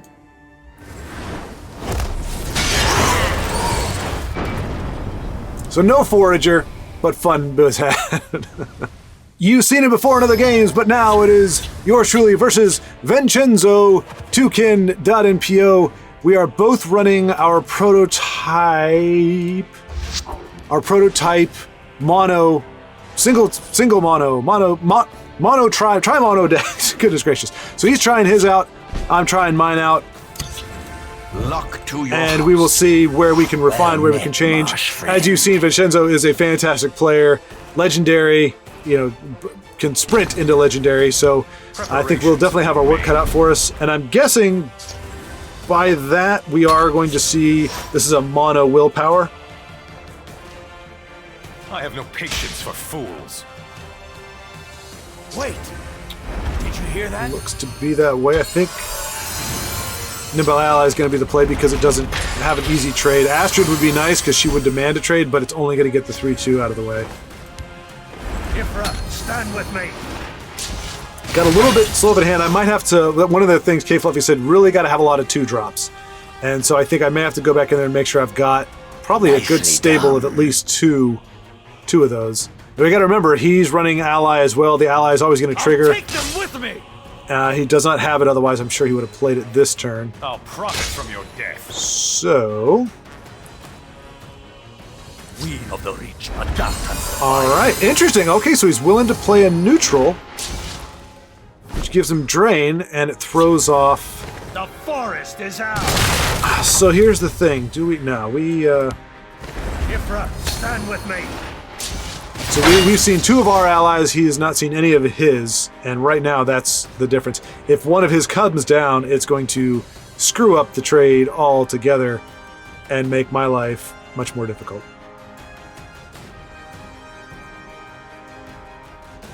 It's an interesting pose we got for this ally here. He's kind of like, look at my crotch!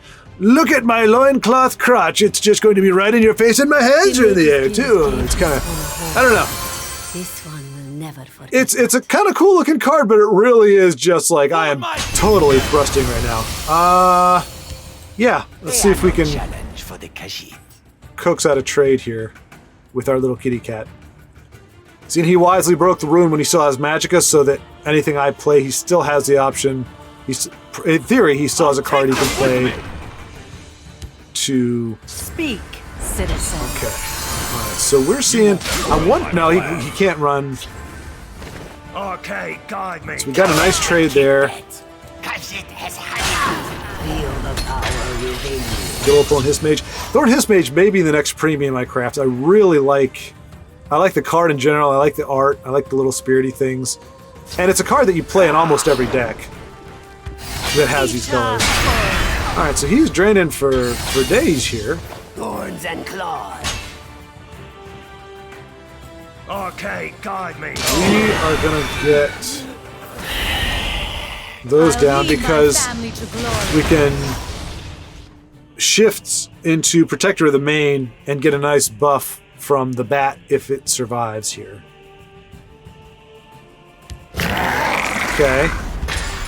All right. Protector comes out. This one is far too sleek for his opponents. The void awaits you. We're not gonna hit him at all because we can finish off next turn.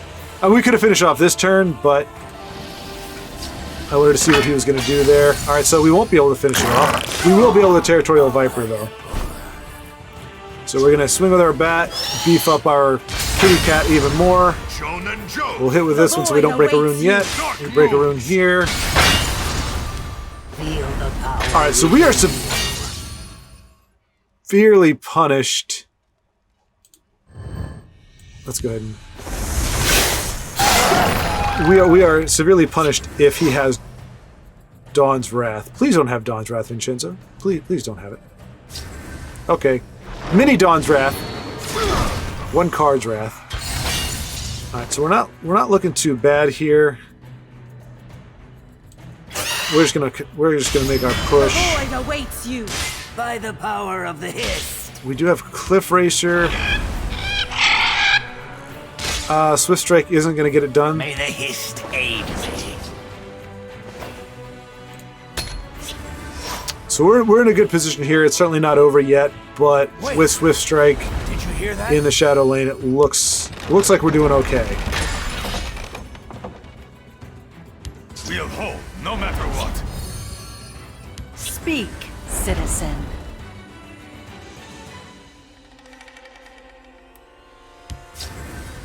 The eight protect us. He's got the draw, but I think we've got it here. This was a worthy contest. Shoot. The void awaits you. Thorns and claws. We're going another round with Vincenzo. He has got a mid-range, I believe he said mid-range Dagoth. He's mid-range blue, mid-range intelligence that he is trying out. And so we're still sticking with our agility empire. And we got a nimble ally. That's great. I think that was part of the difference. Also, we talked briefly in the exchange. He does have about a third of his deck that's a 3 cost or less, and we didn't see in his hand. I guess a lot of those were not in that 1/3. So he started off pretty good. He had some good. Okay, so he's right now. He said he's just. Luck to your house. Just kind of throwing stuff together and see what sticks, what doesn't, what works, what doesn't. It's a weeding out process, which is kind of what I was doing, or kind of what I am doing, actually. All right, so a little bit slower. I think we'll go ahead and use, Nimble Ally is going to be our best one. He is fantastic. I mean, I think. It's hard to say. I think really out of the 4 main, is it 4 attributes? Red, purple, green, blue, yellow. 5 attributes.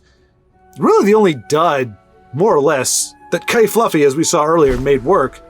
Oh man. Oh, he has got a bad draw. Okay, guide me. That's unfortunate. I'll lead my family. That's to really glory. unfortunate. An assassin, like Mario. He would have played something for sure. I think he's got a clunky hand. Have you come to submit? Although, Die. Dagoth really kind of gets the job done. And we have nothing to use to shackle him. So The forest is The ours. void awaits you. I will we're going to push what we can. Murkwater. Do we mitigate the damage? I probably should have held on to that to see if he drops something else that I'd want to use it on, since I obviously can't do anything with him now. But you see it that quick, man. Hand of Dagoth. Okay, what are you doing? What? I don't like what I'm seeing here. What is this going to be? Ice Storm? You're going to Ice Storm me, aren't you? Vincenzo, I swear if you Ice Storm me, I am going to throw it. He's the Ice Arming me. That's dirty. That's dirty, I'm not going to lie. That's just dirty. I have your At least I have plenty of... blood. The Black Hand sees all. Plenty of options. If both of those stick, I will actually be able to get a kill with Ungolum on the Hand of Dagoth, which is splendid. Experimentation. Don't do it. Don't. You call it theft. Oh, hey, this is really cool. So we're seeing a bunch of cards that don't get a lot of love here.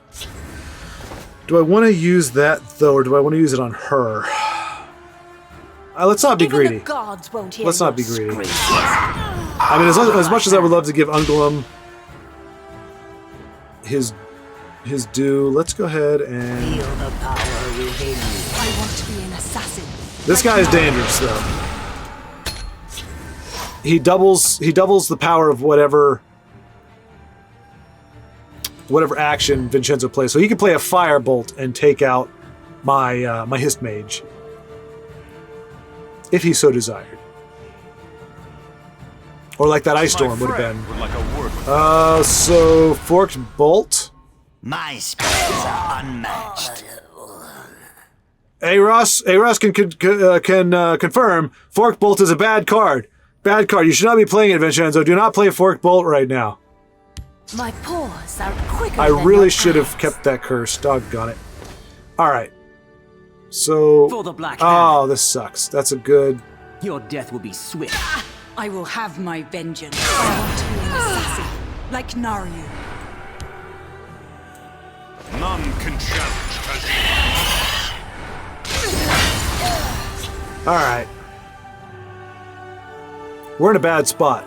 I mean, he's got a lot of cards in hand. He's about to spawn a big old 5/5. All Should have held on to that curse. Should have held on to that curse. Did not think he was running. Oh no! No! Value, too much value. Yep. I think we're done. We're just. You've got to go through We're him done. first. I mean, it's not over, but Feel the we're doing that so that he can't. I mean, I'm sure he has ways to trigger the Breton Conjure. I really should have expected that, knowing that this is a mono blue, Foul breath, imbecile. and held onto that curse. Although, to be fair, a lot of times you don't play a naked conjurer. Usually, it's you're able to trigger it somehow. So I'm trying not to beat myself too much about it. Ward, nice. So I guess that's why he runs. Oh no! No! All right, Taz Daddy. What do we do? Do we trade them both in?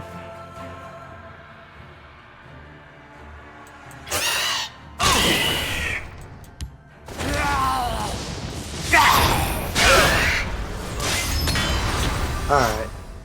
Nicely done. Thank you. Thank you. The most stiff, gooberish thing ever. Alright, we just gotta hope his Breton stays tiny. But I don't like our odds.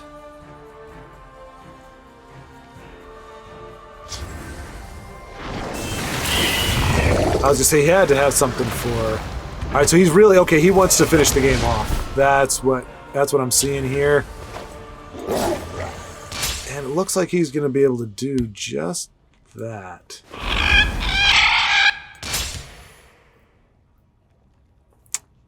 I just can't play opposite the Breton Conjurer. That's the problem. Anything I play over there is going to allow that 5/5, and that's insta-death. So hopefully we get a save execution here. I don't know how much more reach we've got, though. And he's not breaking a rune, so let's... And he has the Forked Bolt. By the way, I was totally joking. Ross is a big proponent of the Forked Bolt. They're not a big one, but he's in the face of people who would say that it's not good. He said... Alright, so we've got this. We got this. There's no way in heck I'm not gonna... No! No! Oh! Nicely done. Jeez Louise. Good game. This was a worthy contest. Intelligence triumphs over agility. By the aid of fine. Let's shed some light on the problem. Gets his ally to trigger there. I eat a firebolt. Ah, you couldn't clean my board, Vincenzo. I still have a card left.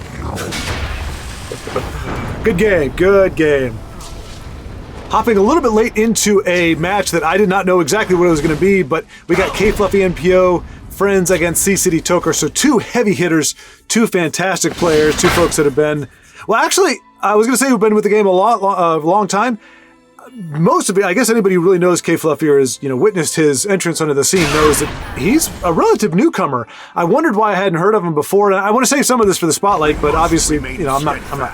There's going to be plenty to talk about. We don't got to hold back here, but Kfluffy actually didn't arrive on the scene until like 2019. So, he missed all the Master Series, which is why I didn't see him there. I mean, obviously he may not have been able to go, but I think he would have definitely been in the mix of things. So yeah, coming in late to the game, C-City has been with us, been with the game a little bit longer, but still two great players. who have I have a huge amount of respect for, and they just have a fantastic understanding of the game. And both really humble. I mean, that's a really big thing. You talk to either one of them. I mean, you know, they're like, yeah, I made Legend, or you know, I did this, or yeah, I was at the top of the leaderboard, you know, for this particular, you know, matchup or gauntlet or what have you.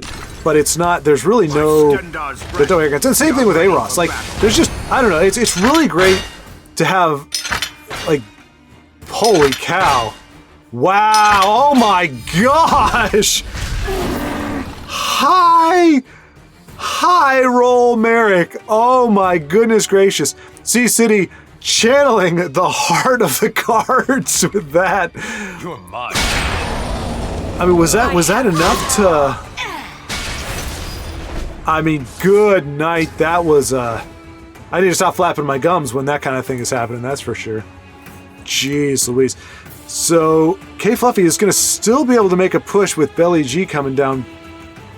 And he can no, he can't. So I was going to say, he can eliminate the 5-1, he can eliminate the 6-1, but not with the Belly G as well. So it looks like he's going to play to those outs. It will leave... Oh, it's going to leave... Well, it'll leave 9 on the board. It'll leave Merrick and the Heartbeat, if he goes that route. Time to fight. Let's do this. Time to fight. Interesting, he leaves the Breton Conjurer on the board. That is unexpected. I'm not saying it's wrong. I just unexpected. I thought he would have just tried to get that bit of damage. I'm wondering why he left it on there. Oh, maybe because with Stormcloak and Candlehearth, he has lethal. Is that the case? Well, he will. Wait, Candlehearth comes out as a 3. Everything was taken from me. Yeah, he's got lethal. Okay, he's got lethal in hand. That's why he did it. That's why he did it. He was banking on C-City not being able to buff. Now we do know, well, C-City had Encano, and Encano would have been 2 off lethal though. That's why. Gods take you. I'll crack your head. Okay. And Candlehearth into Stormcloak, or Stormcloak into Candlehearth, is going to pull it off despite an amazing Merrick from C-City. Well. Nice. Nicely done. That was a very quick but fun game. The fun is not over, folks. We are actually getting to see another C-City versus Kfluffy.npo matchup. I think they're both testing out their mono. So C-City is running mono. Kfluffy. I haven't seen that kind of typo before. Kfluffy, he said it was very coos. C-O-O-S-E. I think he may be on his phone though. But yeah, no, that was a great game here. So this is fantastic.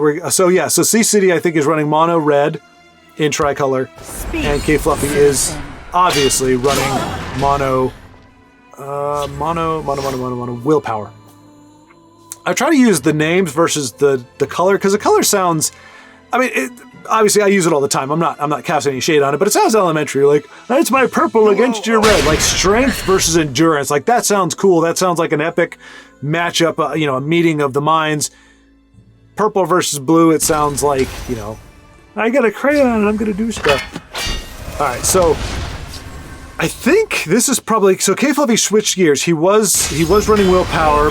He cracked into the next rank, as he wants to do, and shifted over to, or is going to shift over into mono. Maybe that was his mono red the last game. I don't know. I know he was planning on doing either mono red or mono blue next. So yeah, we're just seeing the monos mix it up here. And as was discussed, if anybody, if you're in the discourse, or the Discord, it should be discourse, to be honest. Discord is bad. Like, not the platform, but the word Discord means disharmony, disunity, dysfunction. It's not a great word. So I don't know. I think they came to that word through some other means other than an Oxford dictionary, but I think discourse would have been a much more appropriate title. Anyway, regardless.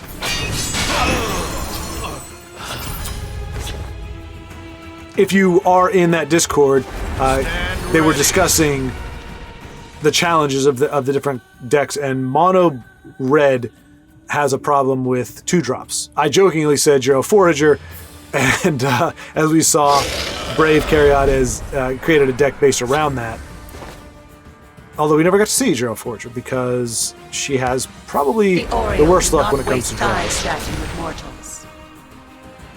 So we might see a Dawnbreaker. Nope, okay. Mark Captain instead. He's going to hold on to Dawnbreaker for a much more impressive. I mean, he could have used Cunning Resolute Ally as well. We know it would have triggered.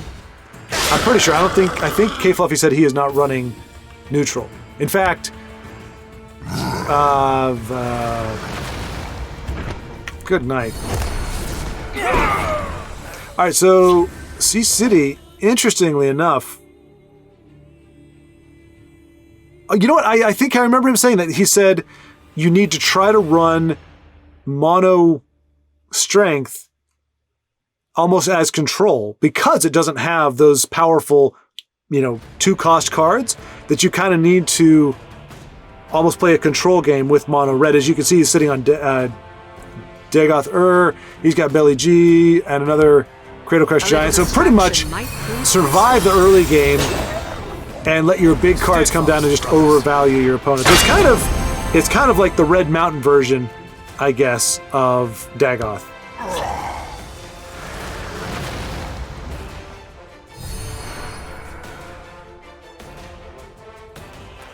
Which is, I think, why we're not seeing him attack as much. He's kind of backed off that a little bit, not wanting to give Kfluffy, whose willpower is decidedly aggressive, not trying to give him any cards. We will see probably, I'm guessing Golden Saint and Rebel Warrior? Fingers crossed, I guess one right.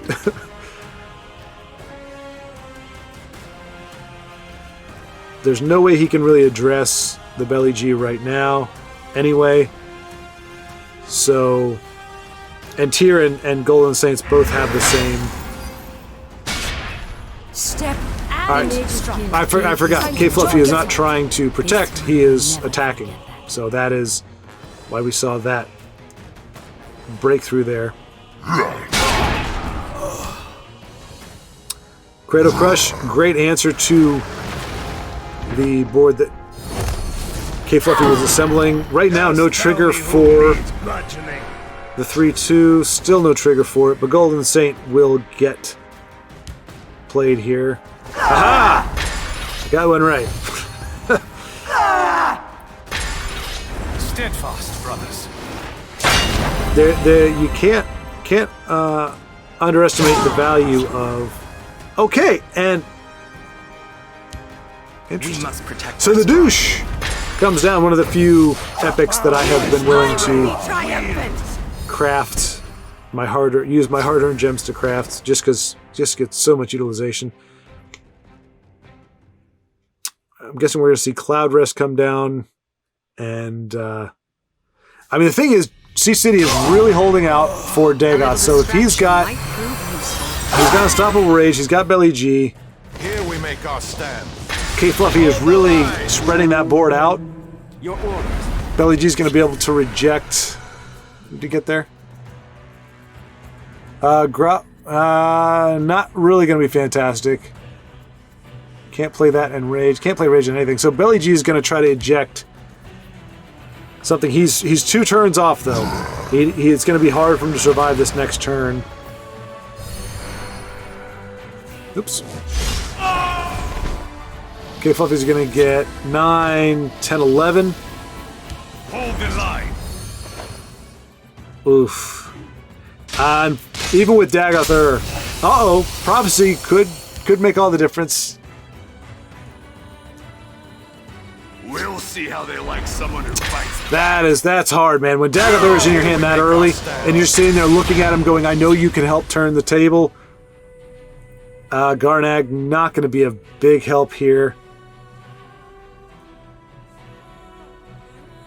I think that's it. No way to shift lanes. I mean, that would be a perfect lane for Unstoppable Rage. Concedes, no way out there. Well fought, Kfluffy. Sorry, folks, I can't resist. When these two are going at it, I want to see it.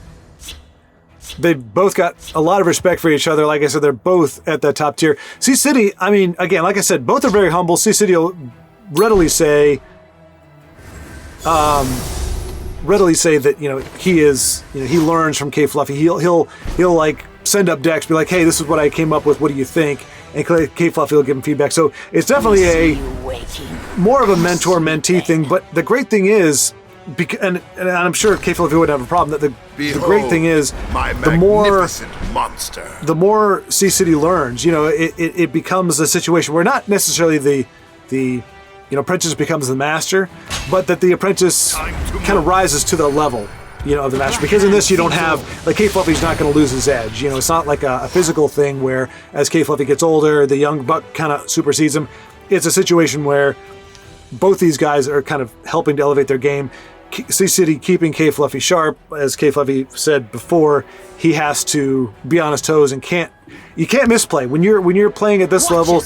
If you misplay, you lose, because I mean that ends up being the determining factor. I gotta turn my fan on.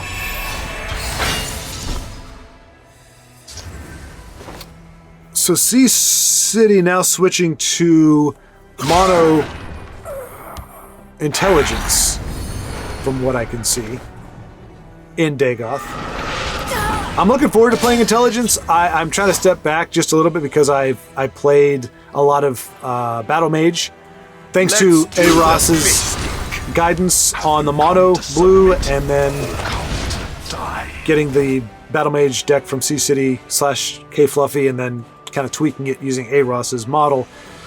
I was like, okay, that's great for then. I need to be able to adjust. I want to play something a little different for now, which is why I'm running the agility in Empire. That was handled pretty well by Vincenzo's intelligence build. So using his curse, Kfluffy will be able to... Oh, I need to queue into City next time so we can switch this around if they play again, which I hope they do. I think it's very instructive and it's great. You're not, you know, it's not going to be, you know, it's not going to be one-sided. You're not going to see a lot of mistakes here. And City choosing to go with the more defensive approach with intelligence as well. He's playing more control. Oh, why didn't I think of running agility in Dagoth? That makes so much more sense, I would say, even than... Oh no, he yoinks Hand of Dagoth! Arguably the best card in 3 colors. Yeah, I think... I'm not going to say it's stupid not to play red, green, or blue in Dagoth, but...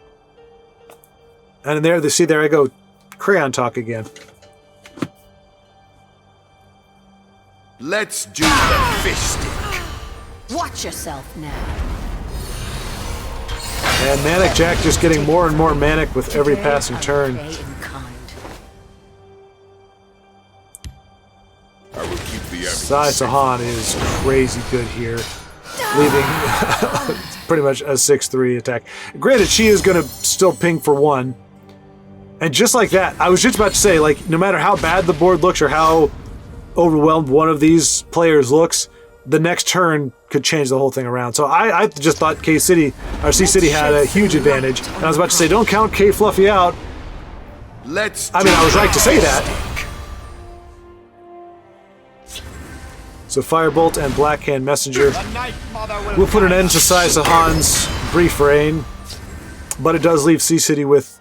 I mean, the Royal Sage is going to help. And you know, it sucks. I love the artwork on that, or I love the effects on this. That Royal Sage is far less appealing than the vanilla version. Like she looks like when the witch from Snow White transforms herself into the ugly person. That's what the Royal Sage looks like. So Abner doesn't really have a great summon. So I think, yeah, it's going to be Royal Sage. You can't play both. I have you now. Okay. And see, and that's something Kfluffy said in one... Oh, no. Aros said in one of his games, too. You got to know when to hold them. That's actually a song as well. But you saw, C-City had 8 Magicka. And either one of those cards you could have played, and he decided to hold off on both of them. So it's, you know, and that was done on purpose. My paws are quicker than your eyes. I see you're in need of my wisdom.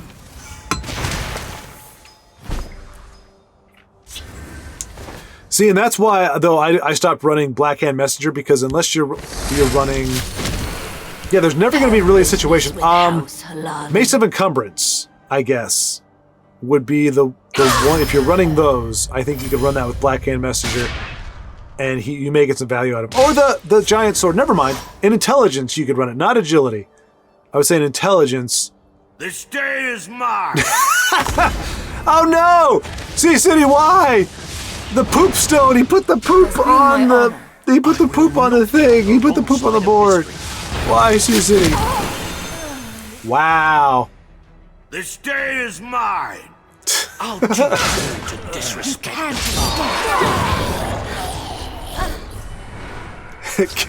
Kfluffy's just not engaging with the shenanigans. Usually you'll see like in a lot of in Brave and Braxton's games, or just really any friendly game, somebody taunts you, they'll taunt back or say something along those lines. But see, City, I'm not sure if he was crying that out in despair or what, but Kfluffy's like, nah. This day is dark. I think it's just defiance at this point. He's sitting on a dagger against Hand of Dagoth. Yeah. I mean, now Kfluffy has given him cards, but that's because he can finish it off next turn. Sea City. Prankster already has guard. I don't think he's got a way to... I mean, you can Baron Zaya Telvos.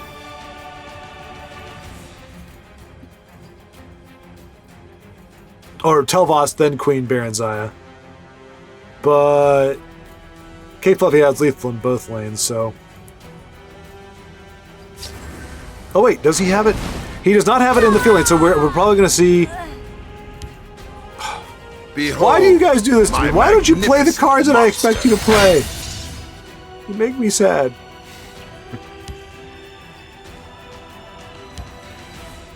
Here you've been looking for. But I mean, as we know too, Kfluffy had... Queen Mother. Oh, Attend me. if she doesn't get charged... Wow, okay. Does that... No, not with Swift Strike and Cliff Racer. It has been my honor. Yeah. I'm a little slow, sorry. GG to both. We are gonna see what Vincenzo has up his sleeve. I think this is his Mono Intelligence. Well, that does not sound good. It sounds like I'm insulting his intelligence somehow. Dude, you have Mono Intelligence. Not Mondo, which is totally awesome or totally rad or big, but Mono, like mononucleosis intelligence, which is like virus. Alright, so, and to be honest, I hate to admit it, I cannot recall... Hey! I thought Ice Spike was his first play against me when he played Intelligence. I didn't remember if he was Intelligence Dagoth. I think he was. Anyway, he's taking it for a test drive out on the ladder. Ooh. All can be had. He suspects this is a siege heist, and it looks like he's right. That is uncanny. I would have assumed support monk at this point, or movement monk, but he rightly surmised. And when you see the first two cards that come out are a 1/1, you can safely assume that it is, in fact, siege, relentless siege. Wow. So Vincenzo, I don't know. I'll ask him after this, because I don't want to break up the game board. I don't know how you knew that. Maybe he's played Matt JS before, but like I've just been seeing nothing but movement and support. I would not have thought Unrelenting Siege. And this little gal here, Rebel Warden, she gets played in a lot of different decks, so I don't think it was in any way, shape, or form a given that that's what he's going to be doing. This one can be counted upon. I will have to ask him what form. Oh my gosh! Give no Oh my gosh! Oh, Vincenzo, I'm sorry, man. That is. Nothing will stop Khajiit. Nothing will I mean, stop that's. Khajiit. This is the Nothing will dream. stop Khajiit. The dream board. Now, we can hope, Vincenzo, we know he runs Ice Storm, because that's what he hit me with. Next turn, that is pretty much, I think, the only way he comes out of this. What have we here? Maybe the Unicorn tipped him off. And that's probably going to do it. Prankster Mage only stops 1 damage at this point.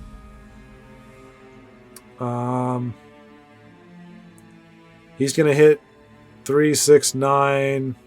Let's see. 9 times 3 is 21. You call it theft, I call it learning. Careful there. It's going to be long. By the 8th, they will And if he does have... Yeah. It's going to be a long turn. This is death by 1,000 cuts right here. So, especially if he has... Hopefully, if he has Piercing Javelin, hopefully he'll just play that now to get rid of Dagoth. Nothing will stop Khajiit. Otherwise... Because I think Vincenzo would just concede. Nothing will stop Khajiit. Nothing will stop Khajiit. Oh my gosh. Nothing will stop Khajiit. Are we still hitting with her? Stop Khajiit. Aha. Okay. Alright. That may elicit a concede from Vincenzo. He doesn't have any way to drain back from this. Maybe he's holding out for a Ice Storm. That's obnoxious. Look, I mean, I got nothing, no beef or no animus towards Unrelenting Siege in terms of broken card or anything like that. It's totally fine. It is purely on the fact that it is such an obnoxiously long death by 1,000 cuts approach that I have disdain for it, or that I go, oh jeez. So nothing wrong with it. It happens, and you could say the same, similar to the Relentless Raider OTK, where it's just one point of damage, 1 point of damage after every rune break. Let's see, does he? The elements are mine to control. I mean, if he could, wow, if he could pull this out, he's going to take 6 here. Matt JS just needs 3 more points of damage to finish it off. 2 points of damage. 2 points of damage. Dumont, take you. Blackhand can get the Battle Mace and the Tome if he so desires. It really depends on what Matt plays this next turn. Nothing will stop Khajiit.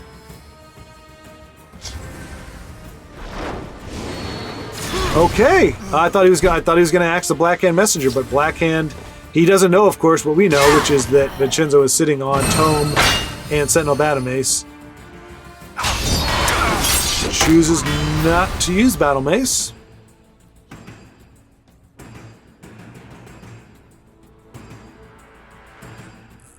I think that might have been a misplay. You call I'm it not saying for theft, sure, I call it learning. but I think you'd want to get that 4 points of damage off the board. May the hist aid And you get those 4 extra points of health. What have we here? Matt doesn't have the answer. He's still too short. I have you now.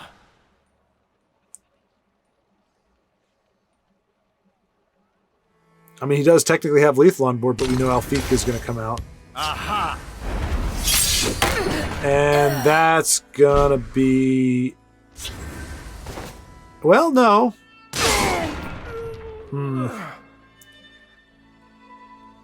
I think that's game.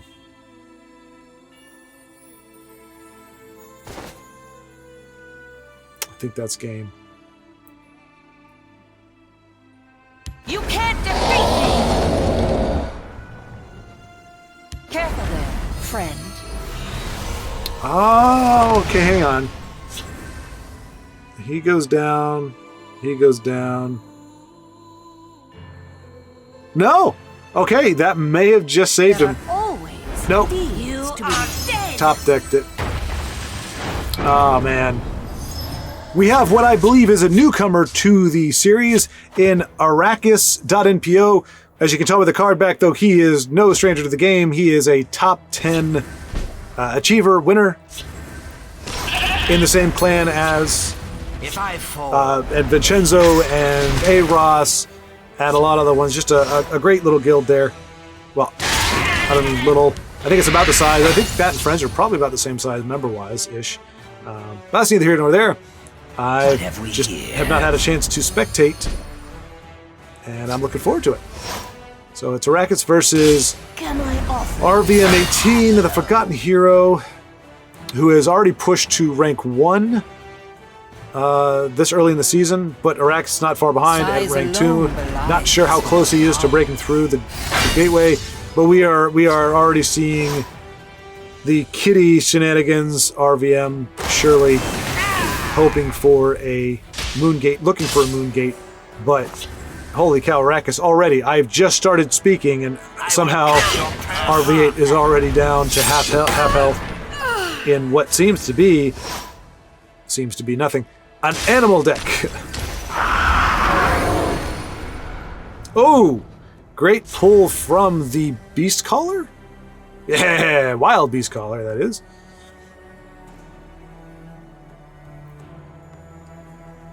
Leaf Lurker is gonna finish off wouldn't help. Alright, so RV8 holding off on the curse, probably because he has a Leaf Lurker and or finish off in hand. Doesn't realize though that this game is over. Good game, Arachis. Alright, so we are playing a friendly match with Toddbringer123. Found us on the Discord, where you too can find us. Luck to your house. Luck to your house. And we are hoping both each other's houses get very lucky. Preparations have been made. He opens with a Bruma. I open with a Will-o'-the-Wisps. I took Kfluffy's suggestion and I went ahead and packed in a lot more 2-drops. And fortunately, that has paid off here right off the jump. So we've taken 4. Let's see. All right. And apparently we are in the role of the defender in this particular matchup. I'll lead my family to glory. We're experiencing a little bit of technical difficulty because I am remuxing, which is converting an MK4 to an MP4 for rendering. Alright, so he does have to spend a lot of resources on that, which is not bad for us. And this is even better, actually. I do not They cannot hope to outwit me. And it's like 81% done, so it's going to be a little rocky for the time being, unfortunately. All right, and our protector is going to get nice and big. I think. Yep. Okay. I didn't know if it had to be a creature draining or if that could just be done that way. Cool.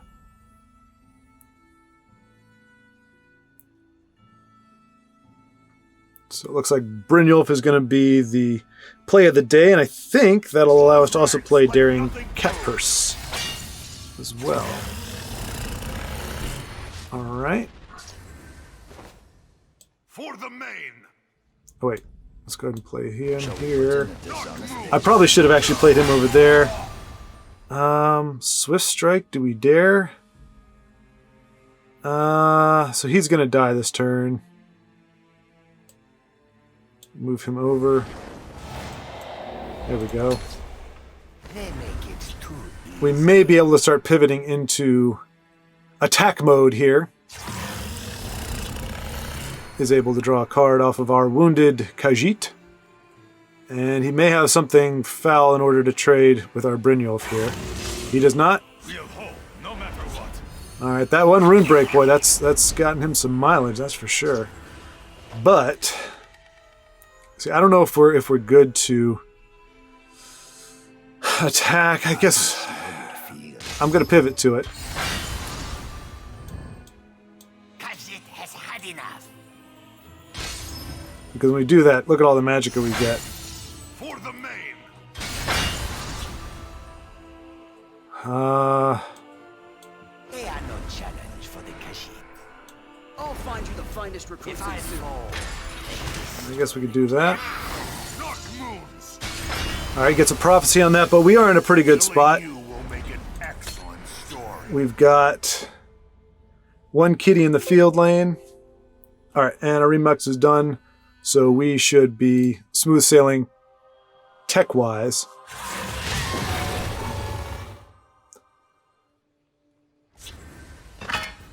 Okay.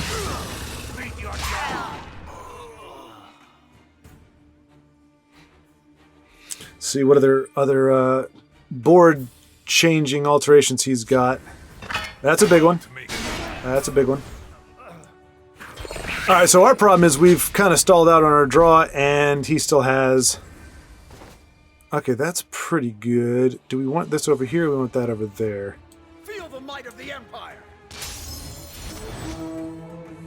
Standing by. Let us... Huh.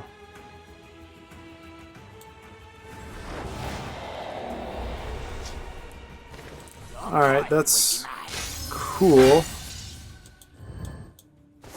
Use that to keep our... Ostensibly to keep our 3-3 alive. I probably should have used that if he might play a guard here.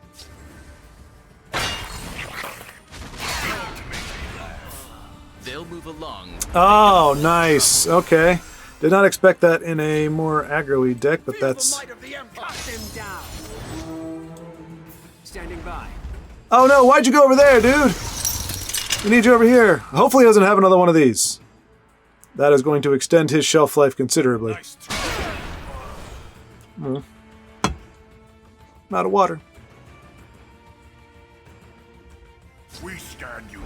Alright, that's not bad. We don't want a guard. We don't want another Riften Lawkeeper. We got a guard. Dagnabbit. We got a guard.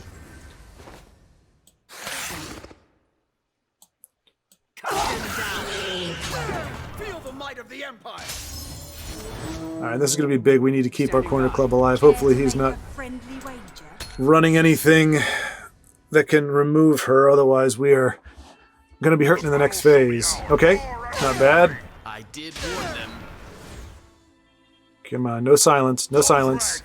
Okay, guard isn't great, but we've got reach in this deck. We have ways to close this. But he is also, like, there we go, there we go. This was a worthy contest. Good game, Toddbringer, good game. All right, we're going for one more game with Toddbringer before we call it a day. And he is running, looks like a little different deck here. We are running, this is my Ping Me deck. And there we've got our key piece, the Fighters Guild Hall.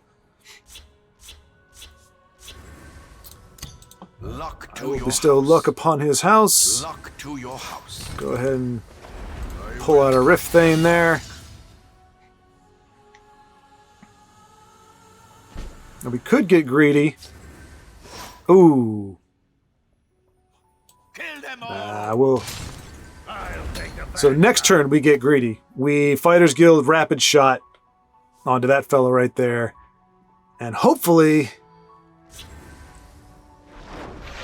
Well...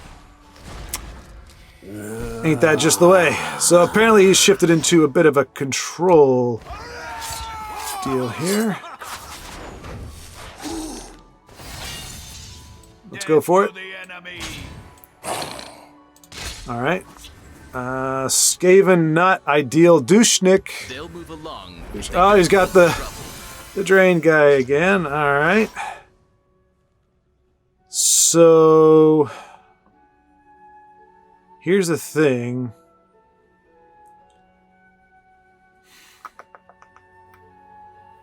So I can't buff him anymore. The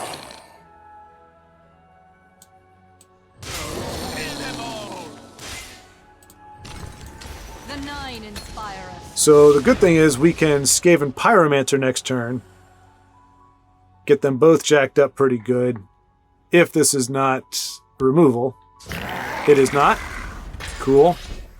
So that will help us in our cause. They will perish in flame.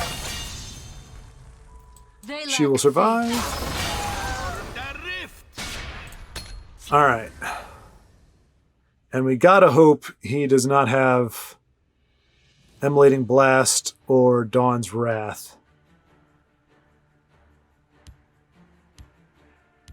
There's a plan. Alright, so he's... Oh, I thought he had another Lawkeeper. Looks like he doesn't. So we're going to be able to... This was a worthy contest. We'll be able to get through.